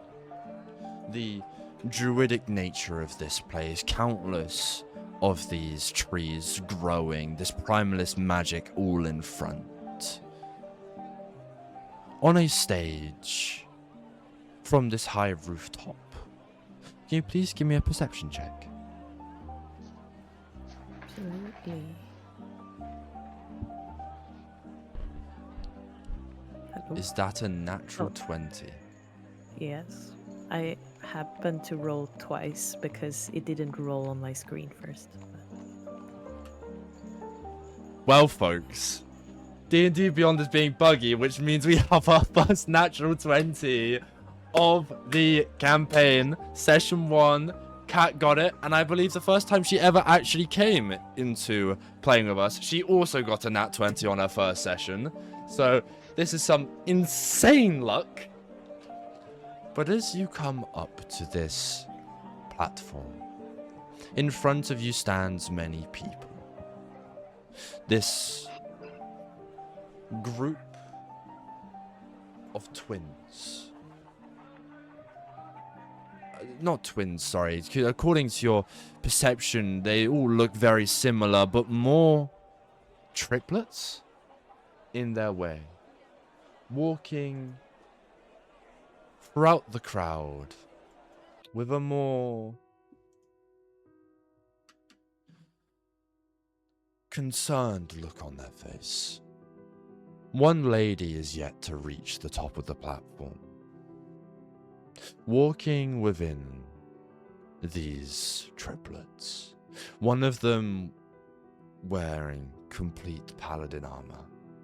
This silver and gold brogues compared to him. This long hair that drips all the way down to his bottom of his neck. Golden in his way. His eyes a sandy color. Blood splattered on the side of his face. And next to him, a body that has been swiftly dealt with. Someone that tried to dare get into the circle of the lady they are transporting. Clean shaven in his way, the only swords to have blood on their armor splattered with it as well, and a depicting sun of necromancy on his uniform. Next to him, a more ruggedy hair, rugged beard in his way of that golden sand that I talked about as well. Instead of a long sword with him, a great axe in one hand and another in the second. Dual wielding two great axes stands the second triplet. More dragging them across the floor, the clean-shaven one taking the front of it, moving this lady around, the one that's dual-wielding the axes down to the bottom left side of this triangle. More solemn in his looks, and to his right stands the last final triplet. More of a noble way around him, clean-shaven as well, this smug look on his face. A slight smile to his way, like he's cocky in his self. These red garments, not a paladin type of armor, not like the first one, but these noble garments go around him. And you know these three, having dealt with them before, being from the village of Aren. These are the triplets three of the Justicars.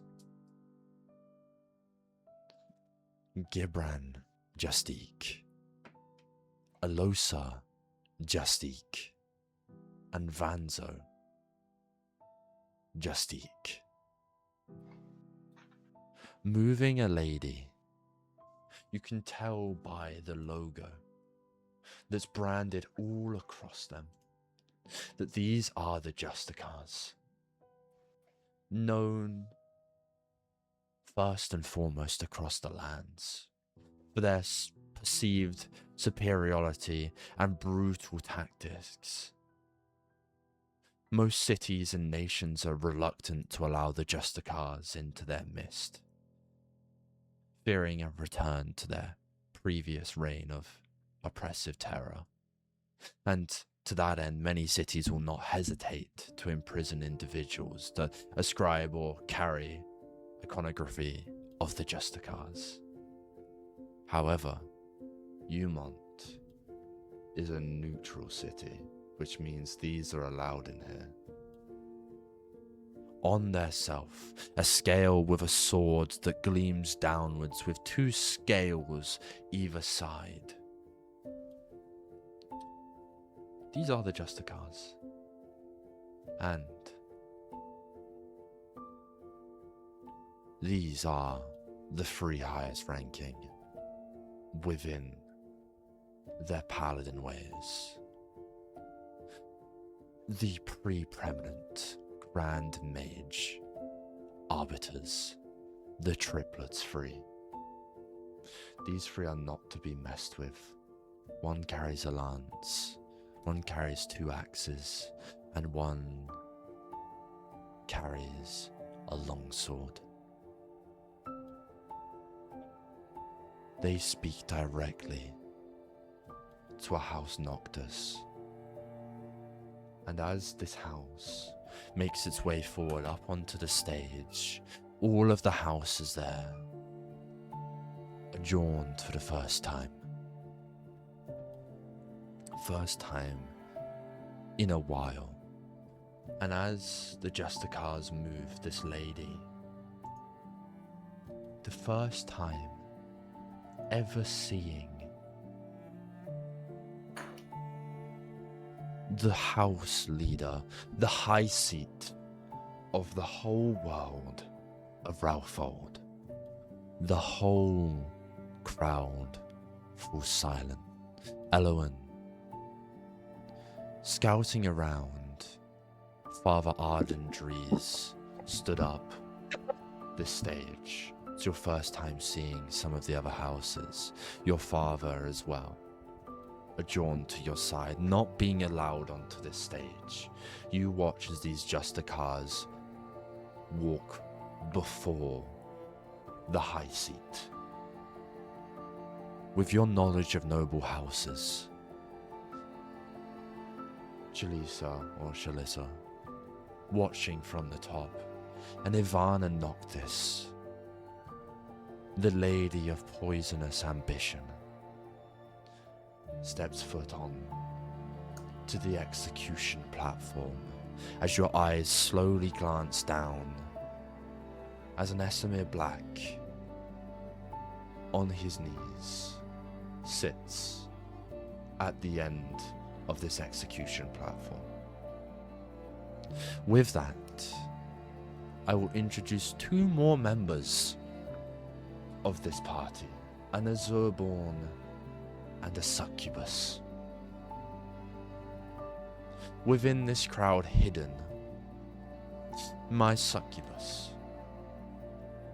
knowing commonly of a House Solari, a Ramya Solari sits on almost a throne at this end. A headpiece made of crooked bone. The leader of the Bright Singers, her outfit more of a coin, her dagger to her side, these spectral patterns of light that dance all around her, cross-legged in her ways. She sits there with her horn on her side, scanning around, surrounded by countless maid servants of the House Diamond. You would know the man that stands next to her,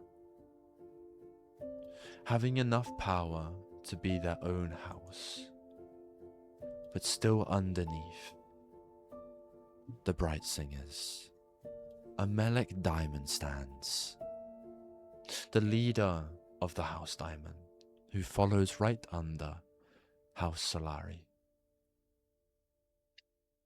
A high priestess of this house, with a book in his hand and following more of a lawyer stature side, to a Ramya Solari being her personal note taker, however having political freedom to vote for their house within this. Now I will send a picture of a certain Melek Diamond save it to my computer because it's being weird again. Here is a certain Malik Diamond, adorned on within the stage, moving in his way, his pointed horns curling backwards, glasses attached to his waistcoat with a red beard that is gone all the way backwards into a ponytail, stood next to his word of Ulcer. A Ramya Sylvaris sits, attitude all the way up, as these spectral images glance around her, and I have sent an image of both of those two.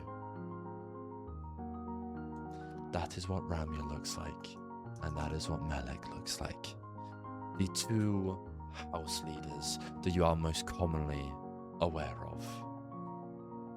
And my Elowen, around the crowd with your father, he turns to you. These people are out of my power. Be on your best behavior. I know, and I will, don't you worry. That's my daughter. As the head of Noctis's influential family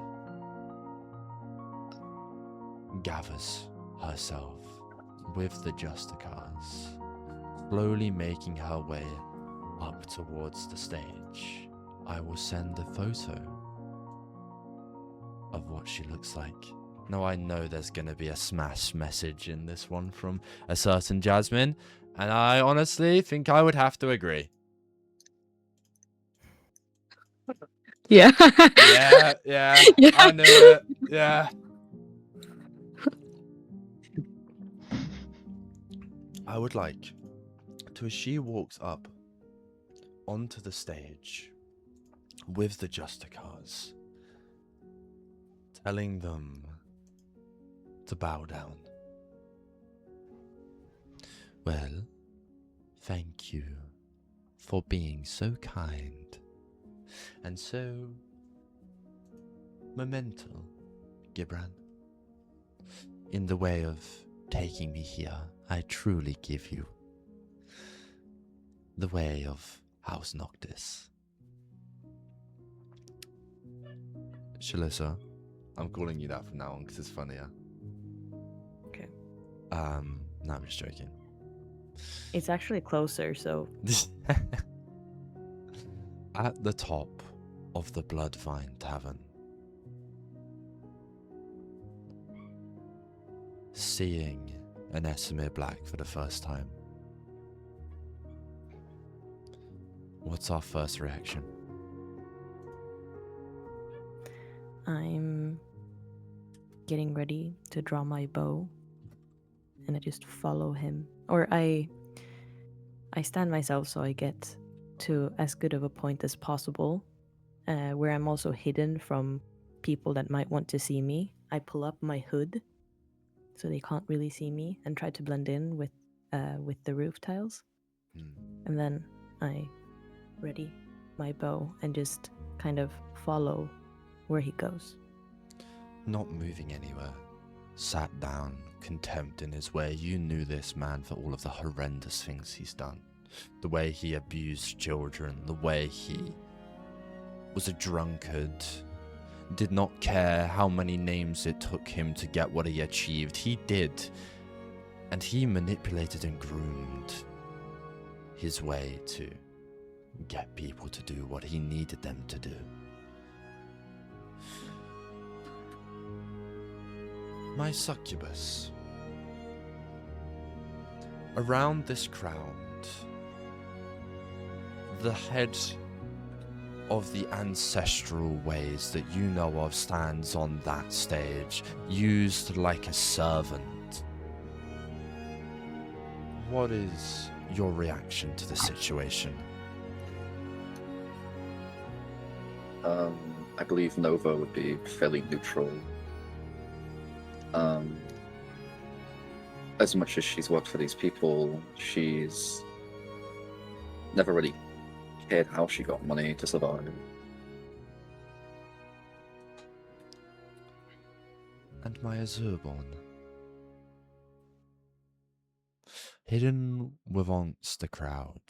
Typically an Azurborn wouldn't come all the way to Mum.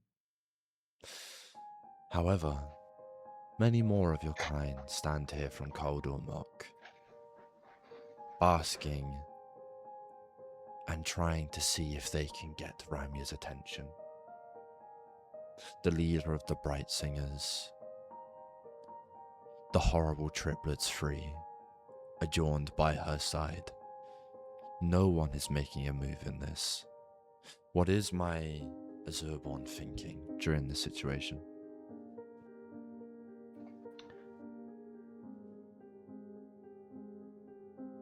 I think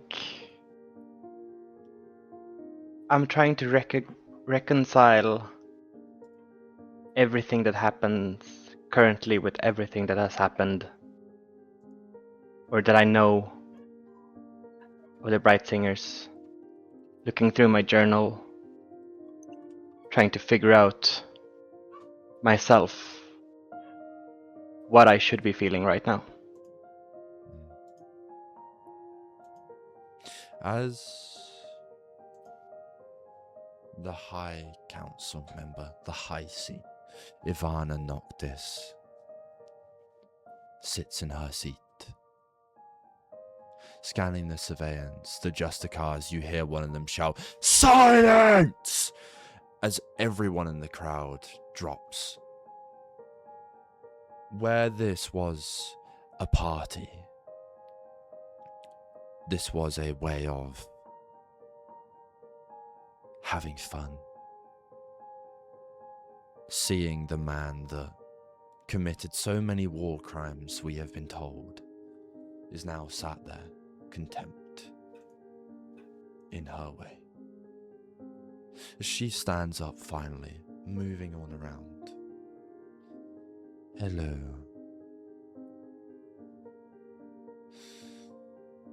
We are all gathered here today to look at the man, Esamir Black.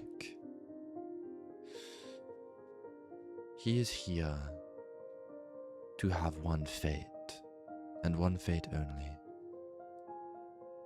Death. For his acts against the primal magic, his acts of arcanic treason, and his acts of governance betrayal.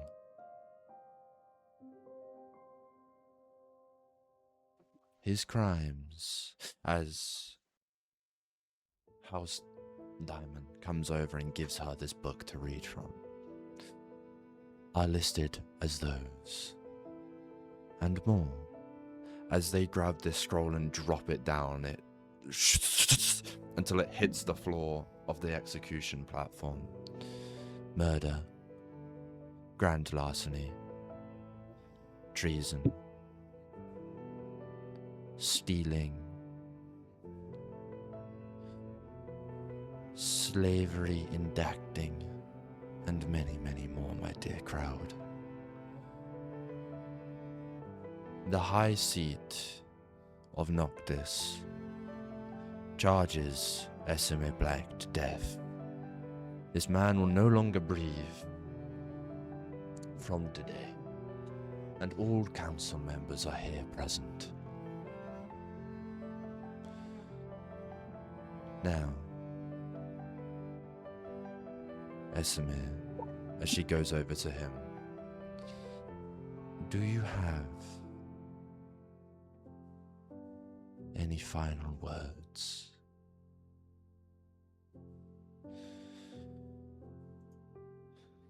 He doesn't raise his voice. Doesn't need to. The crowd already leans forwards in their stature. Not because they cannot hear him, but because something is in the way. He stands. The way he does it makes distance feel unnecessary, as though every word he is about to speak is already sitting quietly inside all of you, waiting to be noticed. I have been asked, he begins softly, almost conversationally in his way, what I am. A pause, as though the question itself is something that he finds strangely tender.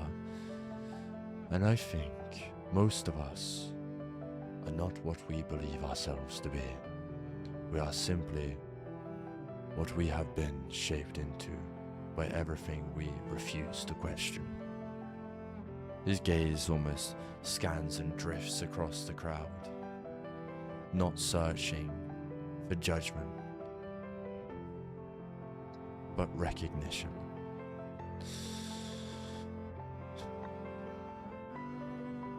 Every living person in Raofold is a slave to something. No emphasis, no declaration, just a statement that's placed gently into the air like something already known. To fear, to pride, to duty, to the stories we were told before we were old enough to refuse them. You think slavery is something that belongs to chains and iron. But I have seen men bound far tighter by their own righteousness than any prison could ever imagine. His eyes lowen slightly, but not in a shame, more in a consideration, and a man who believes himself just will strike another and call it order. A man who believes himself righteous will destroy a city and call it peace. And neither of them will ever feel the whip in their own hand.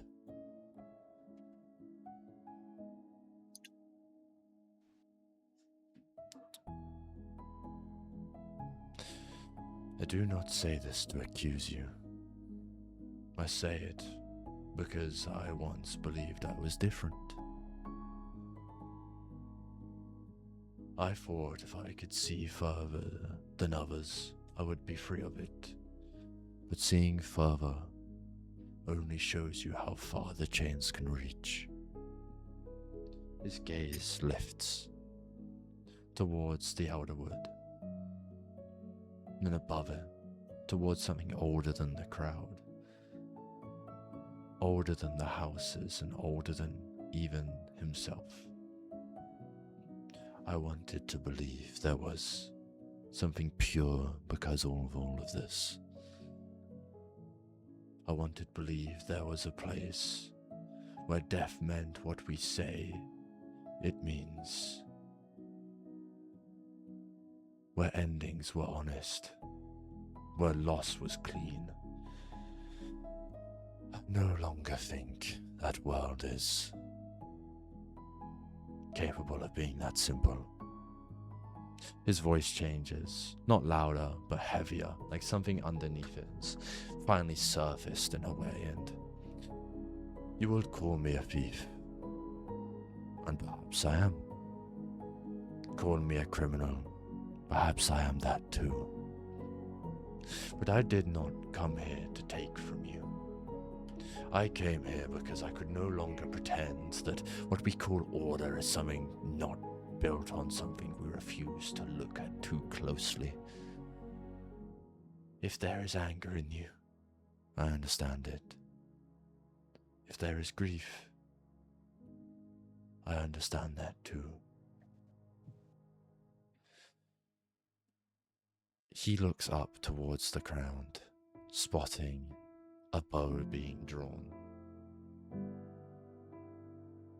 Chalisa,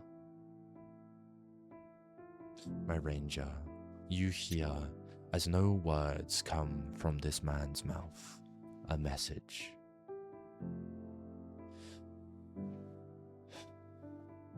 If there is nothing at all, I understand that most of all, my little one.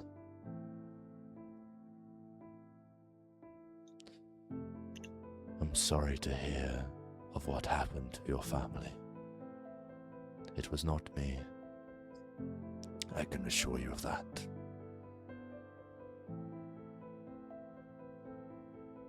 Would you like to say anything back to him? No, I'm just gonna think that I don't believe him. Then, just before the end of his spiel, I only wonder, and a pause that follows after, long enough to keep the entire city in shock. Why is there so little love in the things we insist on protecting? Not waiting for a response, not seeking it, more complete in its fashion, the way he wanted it to be put across, as though he'd already stepped somewhere no one else can follow. Yes, you understand, I stole something of value. These are not gifts upon our world. These are locks. As he slowly starts saying that, you see one of the Justicars come up with his axe, and House Noctis gives him a nod to do it, and this axe slowly gets brought up, and as he's just about to finish what he's saying about locks, he looks at you dead in the eyes again. The message can trip. Some of the crowd can feel this arcanic presence kind of going all around him, and he goes, "Find the one that you reside yourself with. You need to help him. He is stuck." Head chopped off onto the floor,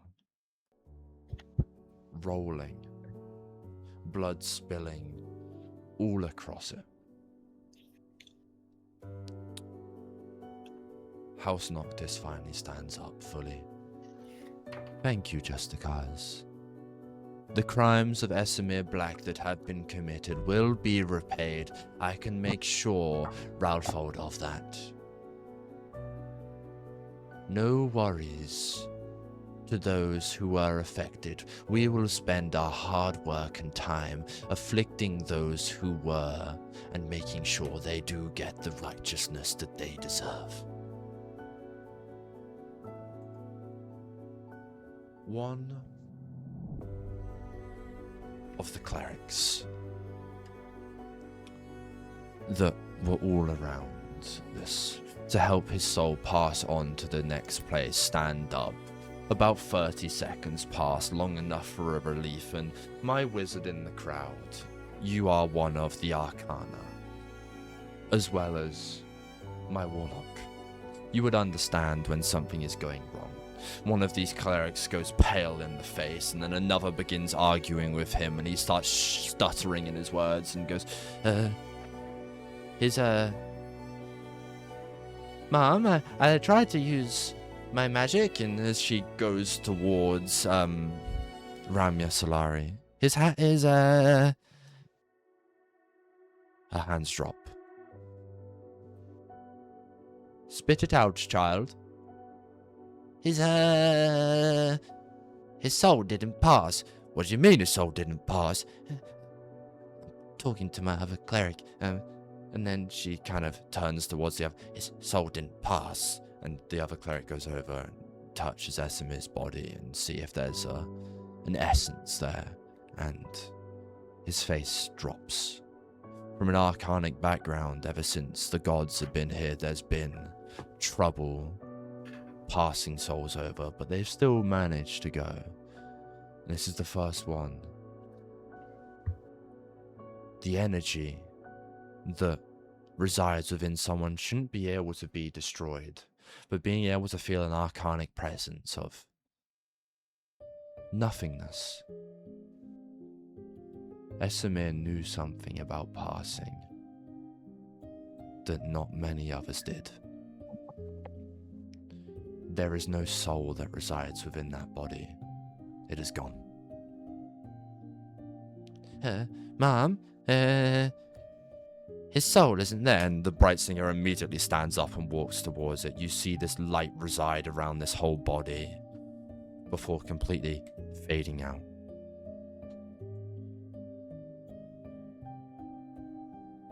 Well, House Noctis speaks up. That best be the treatment for this wretched man. In the far back, the only one that we haven't talked about, the Arcanist of the House Leaders, Haslik himself, the paranoid, egomaniac Archmage. You look to him for some residuance within the situation to see if truly people's souls can pass on. Nothing. This Archmage sits there, stands up, scanning around the crowd and mutters some things before turning and going, "I will see you at the house." Stepping down, walking away. House Noctis stands. Ivana, thank you all for coming today to watch this monumental change in history. This needed to have happened. Those close with the house, those closest with the houses, we invite you afterwards. Come to our noblest deed. We will be having a conversation afterwards about the events that have happened today, and those who think themselves interested may come. Chop chop, Justicars. Clean up. And with that, the execution of an Esamir Black is finished.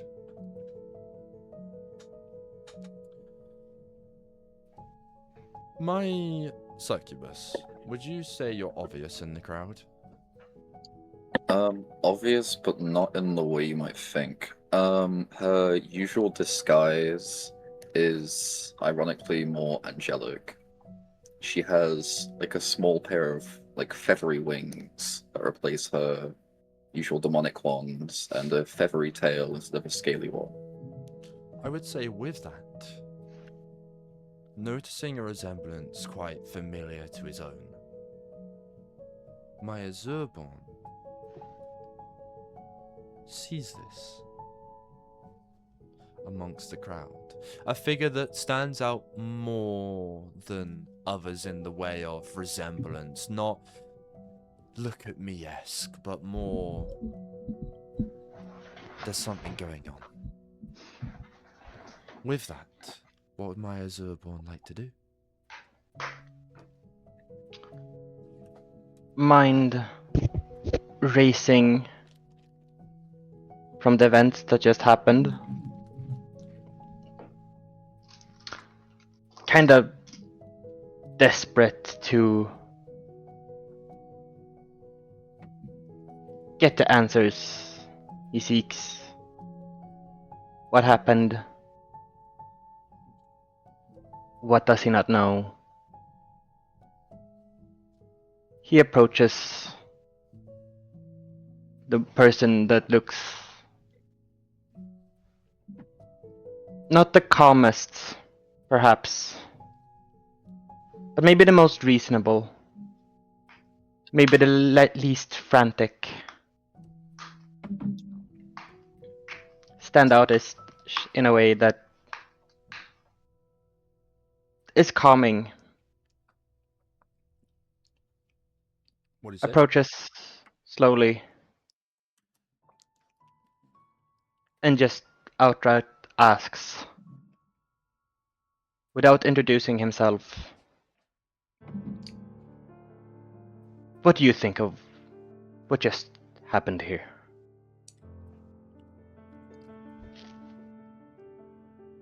This is to me, yes. Yes. Okay. Oh, hello.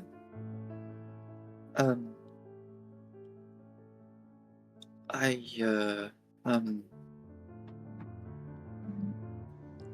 I didn't know the man very well. Is there something you needed from me? From you specifically, no. I just need someone to make sense of what just happened.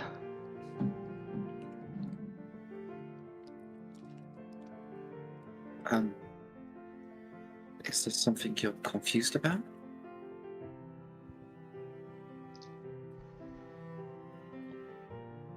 He died, but he didn't. That's not... At least I don't think that's how it normally works. Kinda reaches for his journal, knowing the answers aren't in there.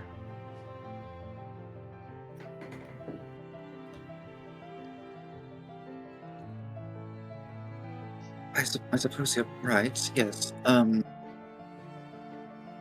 She is, like, fidgeting with her books, clearly anxious about any kind of interaction between people.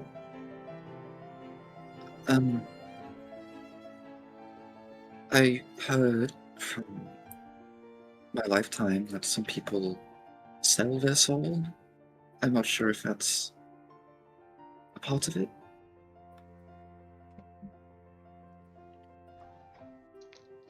Selling their soul. Kinda immediately goes into his own mind, trying to connect this to his situation. Trying to figure out if that is precisely what he has done.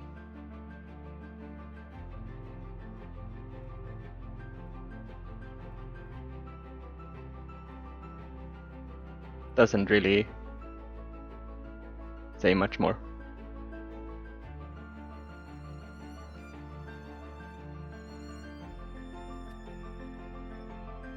Elowen,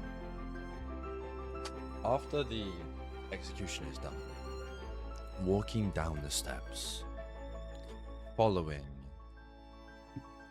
their leader of House Noctis, the Justicars come over, carrying their short swords on their hilts, their main weapons by their sides.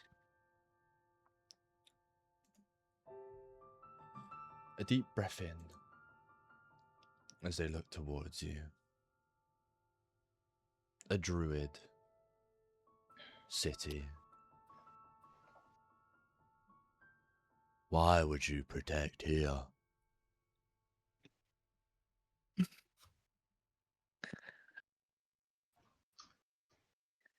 Why wouldn't you? It's a marvelous city. The way of the druids allow us to live in peace and harmony without the fear of death and destruction. One of the other ones talk up, the one that's more dressed like a noble, a lance in his hands that carries a flag of the Justicars. Are you looking at my lady?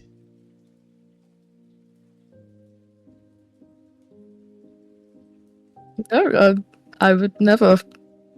You better not be. You said druids. Are you a druid? Does it look like I'm a druid? You look like scum to me, the one with the beard says. Vassal house shit.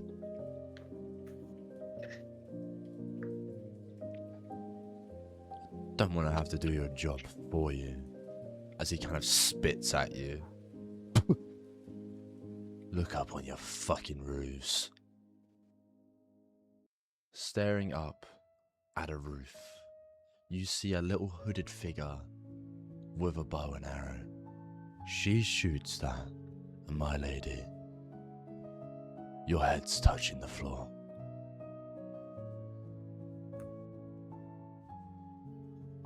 Just thinking back to what her father just said, she's trying so hard not to lash out, but she wipes this bit off of her just quite calmly.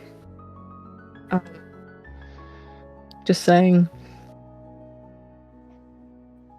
isn't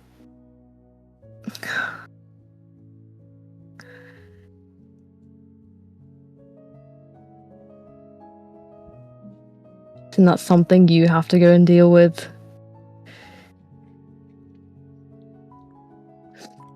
I only pretend, my lady. You protect the city. Do your fucking job.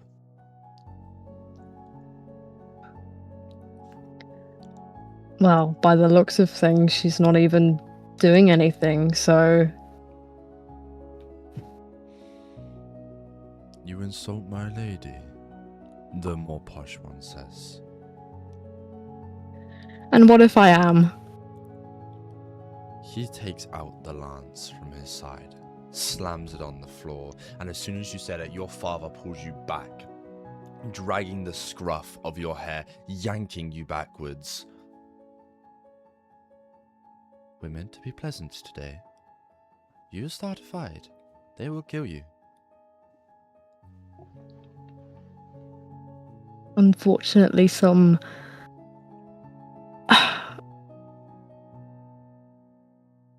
they are making it very difficult for me to...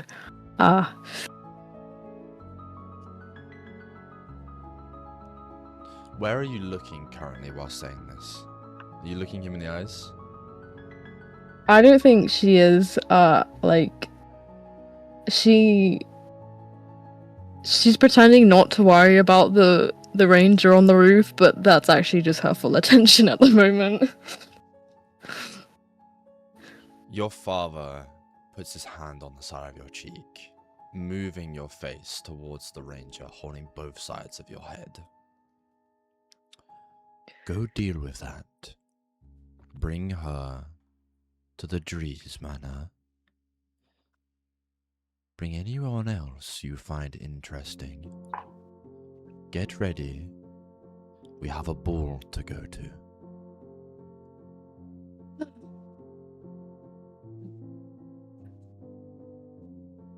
We will interrogate them when we get to the house. Dress up nice.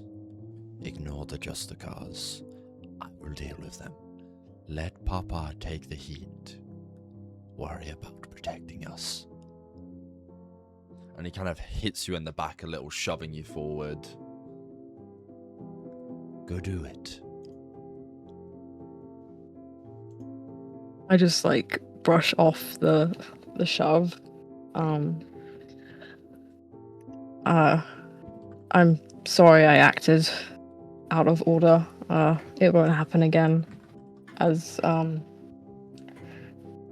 gonna rush off and get to the roof, or whatever she is. I would say, making your way through the Bloodvine Tavern, you don't need to be directed inside. This is someplace you're familiar with. Making your way to the roof, spotting this ranger for the first time. What are you doing up there, Miss Chalisa? I mean, as soon as his head got chopped off, I would probably lower my bow and start packing my stuff back. So my poison dart kit and things like that. Having it probably in my hand, taking some time just thinking on what the next step would be, since the first name is now crossed off the list.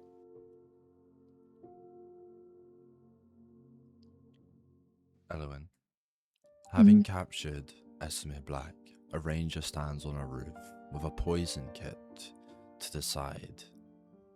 This could have been an assassination on Esamir. This could have been an assassination on Father Drees. You need to do something.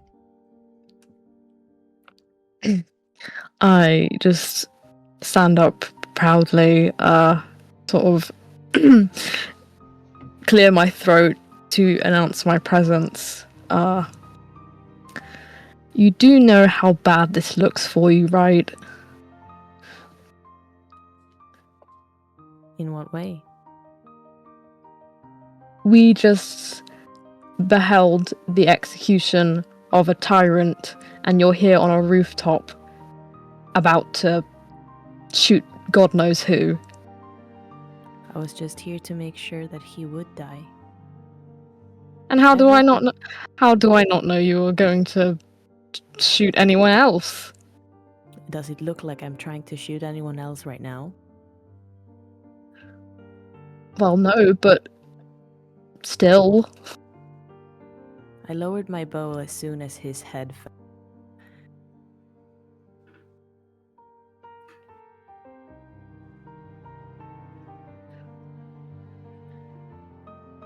You are endangering the very houses that walk this city.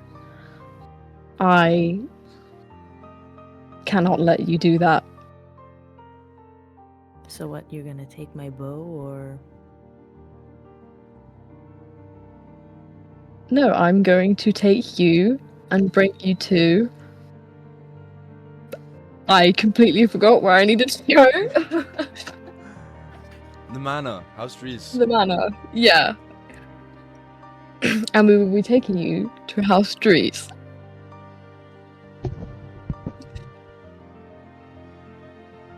Only if you can catch me first. I'm gonna try to run away. Okay. I don't like this. I'm gonna say it's probably gonna be harder for you, Kat, because you don't know this city compared to Elowen, who does. So on stuff like navigating it, she most likely will get advantage, and you will just roll normally. Yeah. Sure. So, what are you trying to do? You are on a top of a tavern.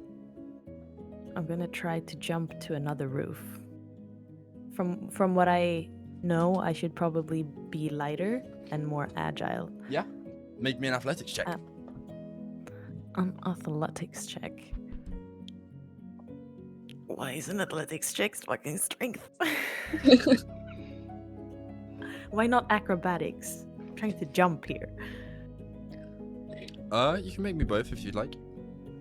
Okay. There we go. Acrobatics is better for me. There is another roof in front. Miss Ranger, explain to me how you jump across. So I'll just grab my things and then I'm gonna just run and then jump almost like a cat with my arms out to catch myself in case I would not make it like fully to the roof, and then just pull myself up on the edge. Being more perspective, the two people down below who's talking amongst the crowd, naturally looking upwards, you see a hooded black figure run and jump across this roof, followed by a member of the Rhymecrest household. Elowen, what are you doing in this situation? Well, I think I can use my knowledge of the city just to give me an advantage. Of course. Is Romulus with me at the moment? Very much so. Okay, I'm going to just point, and I'm going to command him to give chase. I don't think I mean Ball. go fetch. Eat her! How big would you say is the gap between the roofs? 4 feet tops. Okay. Just because I'm a little concerned, I'm in quite heavy armor, but I think I can make the jump. Absolutely. That will be I'm doing athletics, if that's right. Mhm. Cool. Please. Okay, 16. 16 is enough to make it. Okay. I sort of like cautiously maybe like slide down the roof a little and like barely make the jump just because I'm a little encumbered by all this armor I'm wearing, but I'm still trying to keep up. I think Romulus darts on ahead and is like making a lot of ground to where she's going. Would you like to make a grapple attack for Romulus? Am I in range? Romulus would be. Okay. I'm gonna have to bring up the wolf stack block real quick just because I didn't really prepare that. Okay. I didn't know there were 2 people on the roof. You only said Elowen before. Me and my dog. Elowen's always with her dog. How would I know? You didn't describe that. Womp Doggy womp. dog. Sucks to suck. I would probably not have done the same thing if there would have been that on the roof as well. That? Yeah. Your dog's getting called a that? What? It's a animal. he. It's a Mid jump. Wait. What's your name? okay, so grapple check. How am I gonna roll this for Just a straight. wolf? Okay. If you beat Okay. her AC, then she's grappled. Okay. I'll roll d20 and then just add the mod, which is Yes. just +2. Okay. Oh, fuck off! Oh, let's do it! Let's No do way. it! No, you didn't. No, you didn't. Fuck the dog. Stop. Romulus's first roll is a natural 20. Please describe how you grapple her. Yeah, I think he just is able to leap from that rooftop so quickly. You're just taken so off guard as he launches a bite into your ankle and just drags you right down. Rude. Being Rude dragged dog. straight down the side of this roof, you gently hit the floor. So it's about 5 feet of falling. Doesn't hurt that much. It'll be like 2 damage tops. As you hit the floor, grappled by Romulus, you see Elowen running down, kind of sliding down some rooftops and stuff like that until she reaches you at the bottom. Reaching her, grappled by Romulus, surrounded by the crowd, slowly making their way into a circle all around you as the 2 people, my succubus and my Zurborn, amidst that crowd, are looking. Elowen, what do you say? Let's not make this more difficult than it needs to be.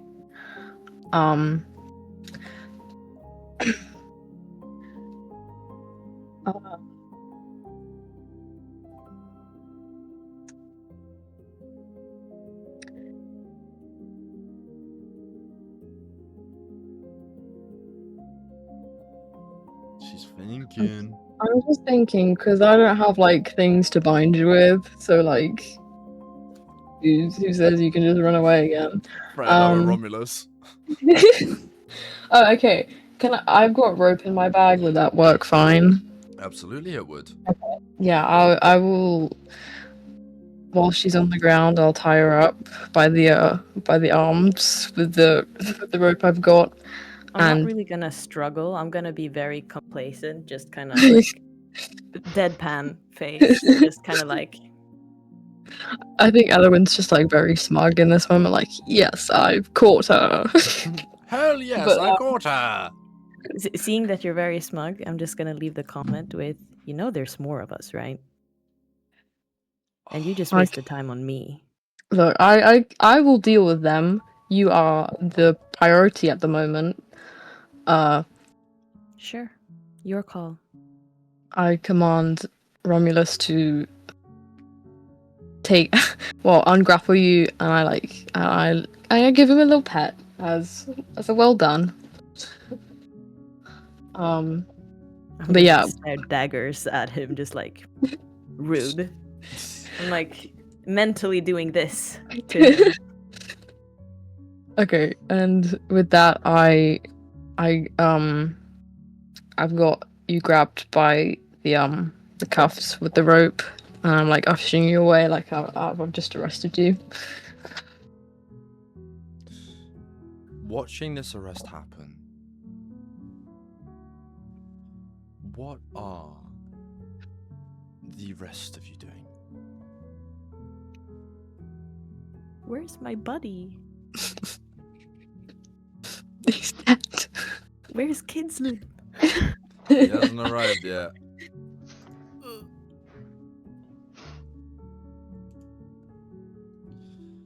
So, my succubus and my Azulborn, what are we doing in this situation?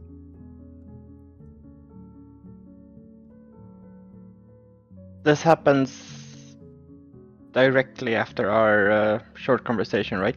Yes, it does.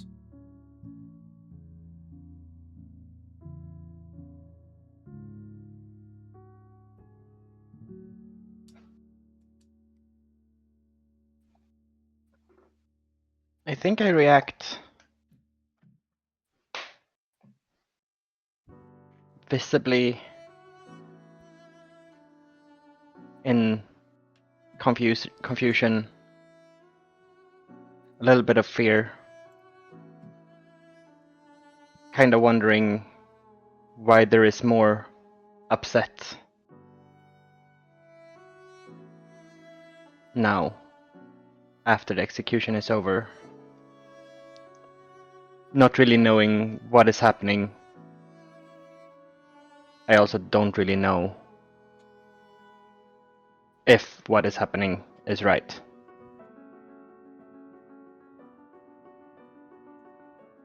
So for now, I think I just look like the rest of the crowd, standing in that circle. I like it. Watching as Elowen drags this ranger towards this big manor house, you hear the slow footsteps followed by movement of dancing and celebration as it all starts to begin back up after the death of Samir Black. This time with a little bit of more of a barrier towards it, where the past expressions were and the past playfulness was. This is now more of a careful. The arcanic pressure of using primal magic now is being watched, especially with all of the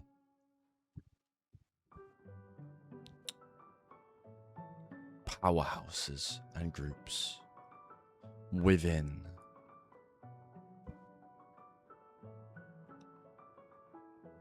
Umont. I would say an hour would pass.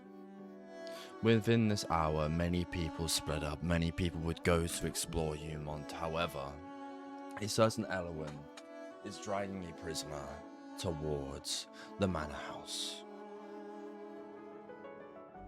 Outside the manor house stands the Justicars once again looking at you, the more posh one, who is known as, Vanzo.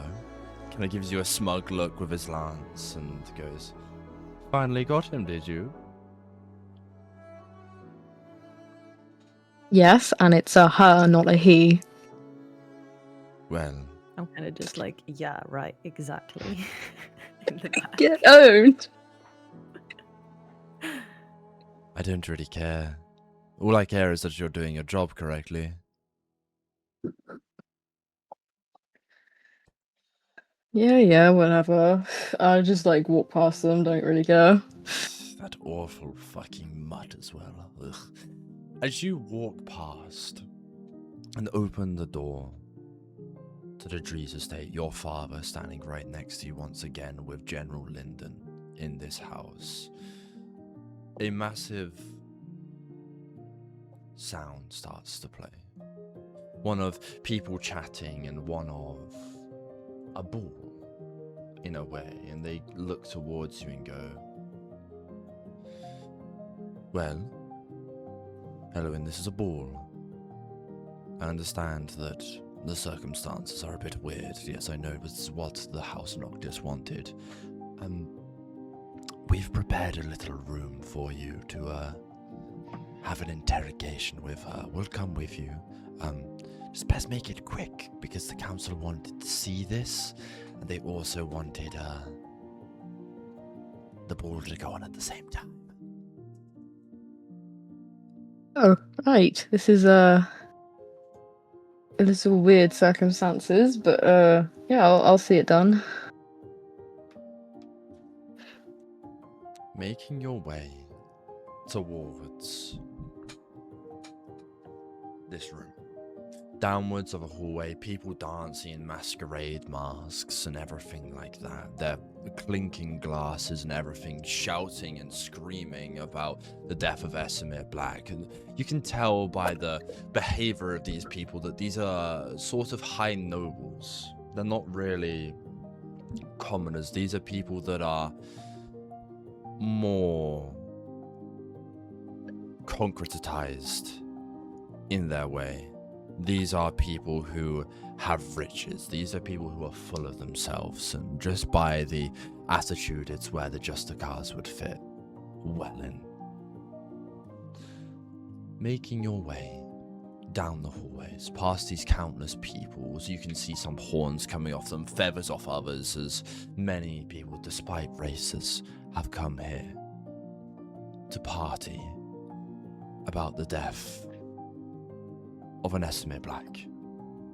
Making our way, dragging this prisoner down this more of a quieter hall. We come to a final room. A man stood outside this, more with a smug look on his face.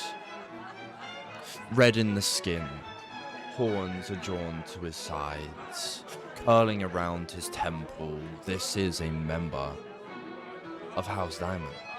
As he looks towards you and goes, well, hello!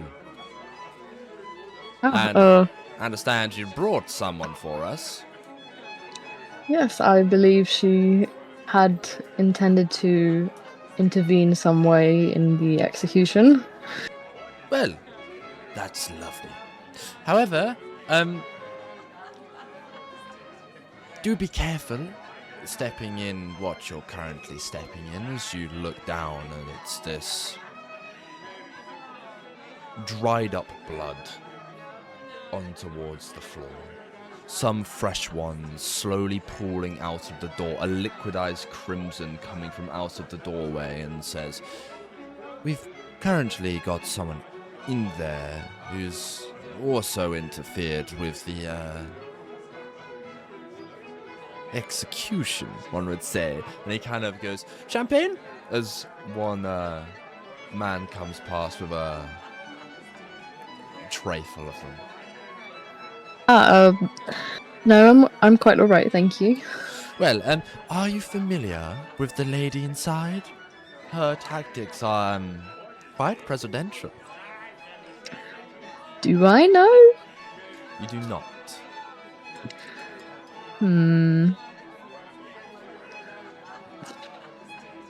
I don't think I do. She doesn't ring a bell. Care to enlighten me? Well, her name is Bast.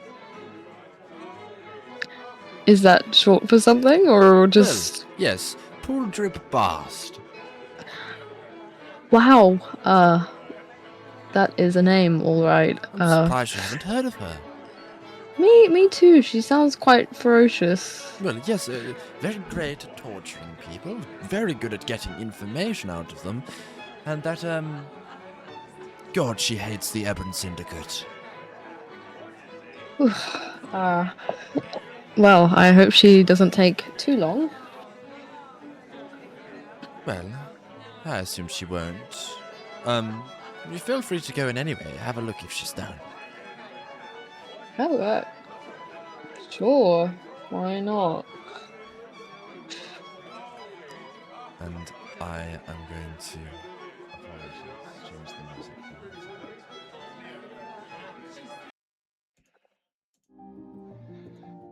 As you go to the door, this crimson blood swirling all out of it, opening it slowly. The lights dimmed in here. Normally where you would see something from the House Reese estate be pacifism. Nothing like this would happen. But they came to you specifically because they knew that the Rhymecrest House grip on the belief from Kdsln and the Green Queen is fading. And slowly becoming more standardized with the newer methods of ensuring pacifism, and that's to do with violence. Opening the door, in front of you lays a sorcerer in her way. This long black hair, split with white down the middle. This elven face that's quite pointy towards the end. The eye shadow that drips and kind of goes in a more of a slim line towards the corners of it. Her earrings, a silver gold piece that hang below. These purple gowns that drip all the way down, a massive scar from her right eye all the way to her left cheek. Stood in front of you, she wields this arcane power. Something that you haven't seen before with primal magic, a more deep and darkness to it. In front of you, a man lies, cursed. Blood pooling all around him. This curse seeping the strength away from his fingers. You can see him visibly struggling. No chair or anything in this room. It's straight beating. She loves giving the other person in this room a chance. Hearing the door open behind her, she turns around and goes, hello?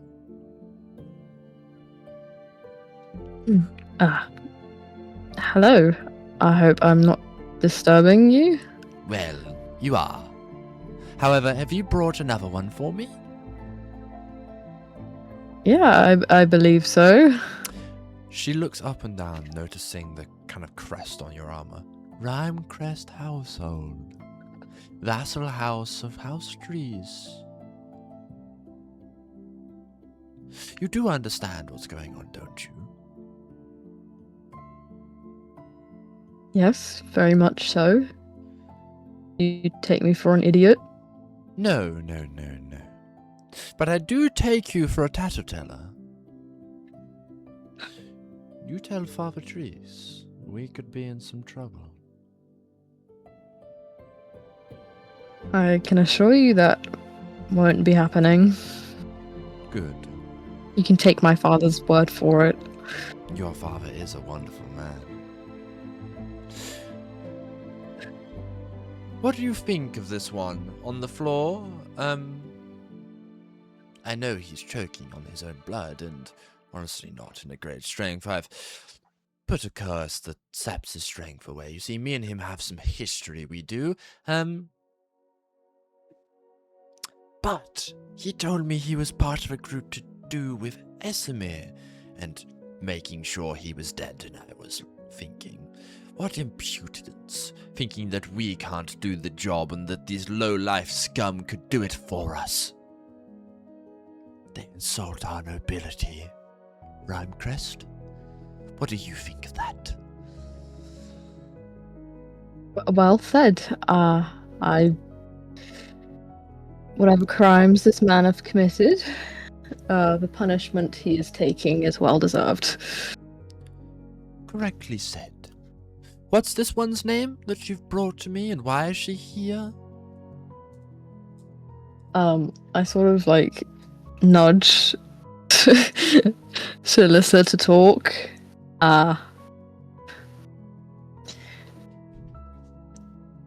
Why would you need my name?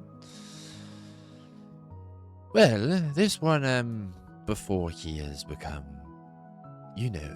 say that he had a friend and all, and also I like to know the names of people before I take their life. How wonderful. Yes, well, it really is. She kind of jumps up a little giddy, clapping her hands a little. Name? You know, it's way more fun to poison people, right? No. Yes. You know what is fun? What I've done to this one before. Now, I assume that you know each other, otherwise nor would be here trying to deal with the nobility that you think we have impudence to not do our task. It's more that I don't trust Esamir. Or trusted. Oh. Well, this one was trying to kill him. So, do you know him? Do I? In front of you, pooling in blood, beaten and bruised, a black eye, broken ribs. Erik, what does your character look like? He's a man in his mid-30s. Supposed to be in the prime of his life. But he's covered in scars. And not deliberate, like wounding scars, more scars that seem to be there for show. Like, they have no sense being there. He has hawkish features and short cropped black hair, and we would see some sharp bird-like eyes, but they're so beyond recognition. But you do recognize the scars on his face, the crisscrossing scars on his cheekbones and nose and lips and neck. He is dressed in comparatively simple clothes. You would most likely recognize him in finer silk brocades or gilded leather, but he's now wearing just regular worker pants and a white shirt that's been torn to shreds. And he seems frailer than you remember. What was once a frame that was filled with muscle is now more skin and bones. Now, I'm gonna ask you to do something for me, Erik. We're not doing death saves. No, because you're different. You're different. The curse that Bast has put upon you is back. Hence why you are looking frail. As she squats down a little further, pooling in your blood, making her fingers, the tips of them, the thumb to the middle finger, and moving it all across your face, like giving you a tribal marking. The curse glows a bright green, and this necrotic feeling seeps into your skin as the frailness starts to go more and the bones become more prevalent. Erik, I'm gonna ask you roll 2d4 for me, but I'm gonna do one at a time. Now, you have a strength score of 6. Yep. If your strength drops to 0, you die. Not being able to revive or anything. No death saves. Nothing. you will succumb to your fate from Bast. Whilst your dear friend, who you went up with Esamir with, stays there tied to the floor, watching you bathe in your own blood as you turn frail to nothing. Please, roll me that first d4.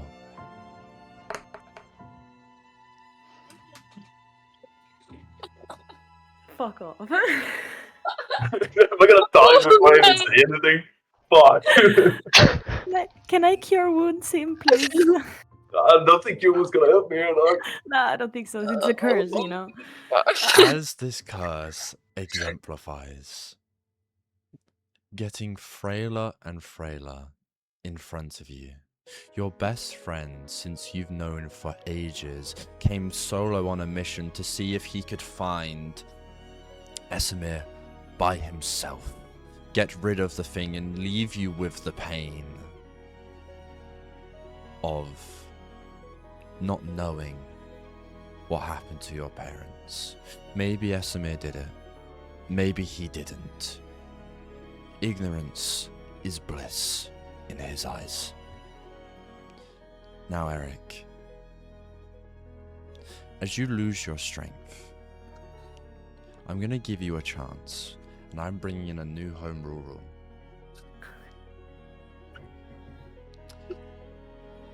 As you are dying, you may remember one memory of your choice. Would you like to? Yeah. Please tell everyone what that would be then. I'm remembering when I was a little boy, and I'm sitting in my uncle's bedroom, not permitted within 3 meters of his bed, but he's coughing, and it's worse than it has ever been before. There's blood splattered on the sheets, and I can't change them. He has forbidden me from walking within 3 meters of his bed. And the coughing stops for the first time in 3 days. And I know what it means, so I run down to the apothecary and tell them what has happened. And the apothecary just shakes his head and says, "You can't afford it." And so dejected, I walk home.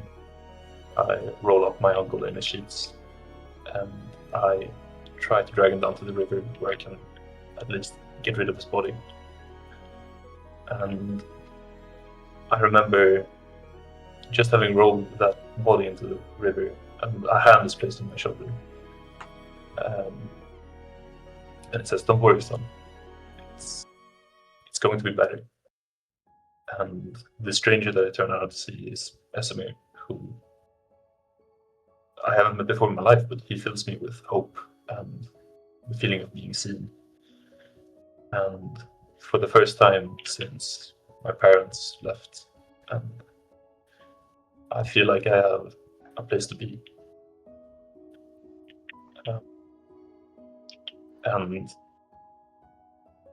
just hope and feeling loved for once in a while. And feeling that maybe everything doesn't suck. Maybe there are good people. Maybe there are those who wants to help. And that pivotal moment that turns my life around and it fills me with purpose again. That's what I remember. Erik, please roll me that second d4. Holy shit! Absolute cinema. God. Oh my Holy shit! Oh my god. And with the curse finalizing around his body, the necrotic energy seeps into him with his last remaining memories, bringing his strength score down to a 1. He lives, not dying today, in front of your eyes. And that is where we will leave the session for today. Slay. You was said he wild. wasn't gonna die. You weren't kidding. No, I said someone was gonna die at the start of the session. I did not realize he actually had a strength score of 6. Yes. Me neither. I was like, oh. Why my would you God. do that? Why do you think when we were making our characters, I was saying, look, guys, there's going to be a harder campaign, so I'm giving you better stats. Oh, do you want a strength score lower? Oh no. So My we- strength score is pretty bad as well, but Yes. it's Well, not a fun 6. new D&D fact. If you didn't know, if your strength 0 drops to 0, you are permanently dead.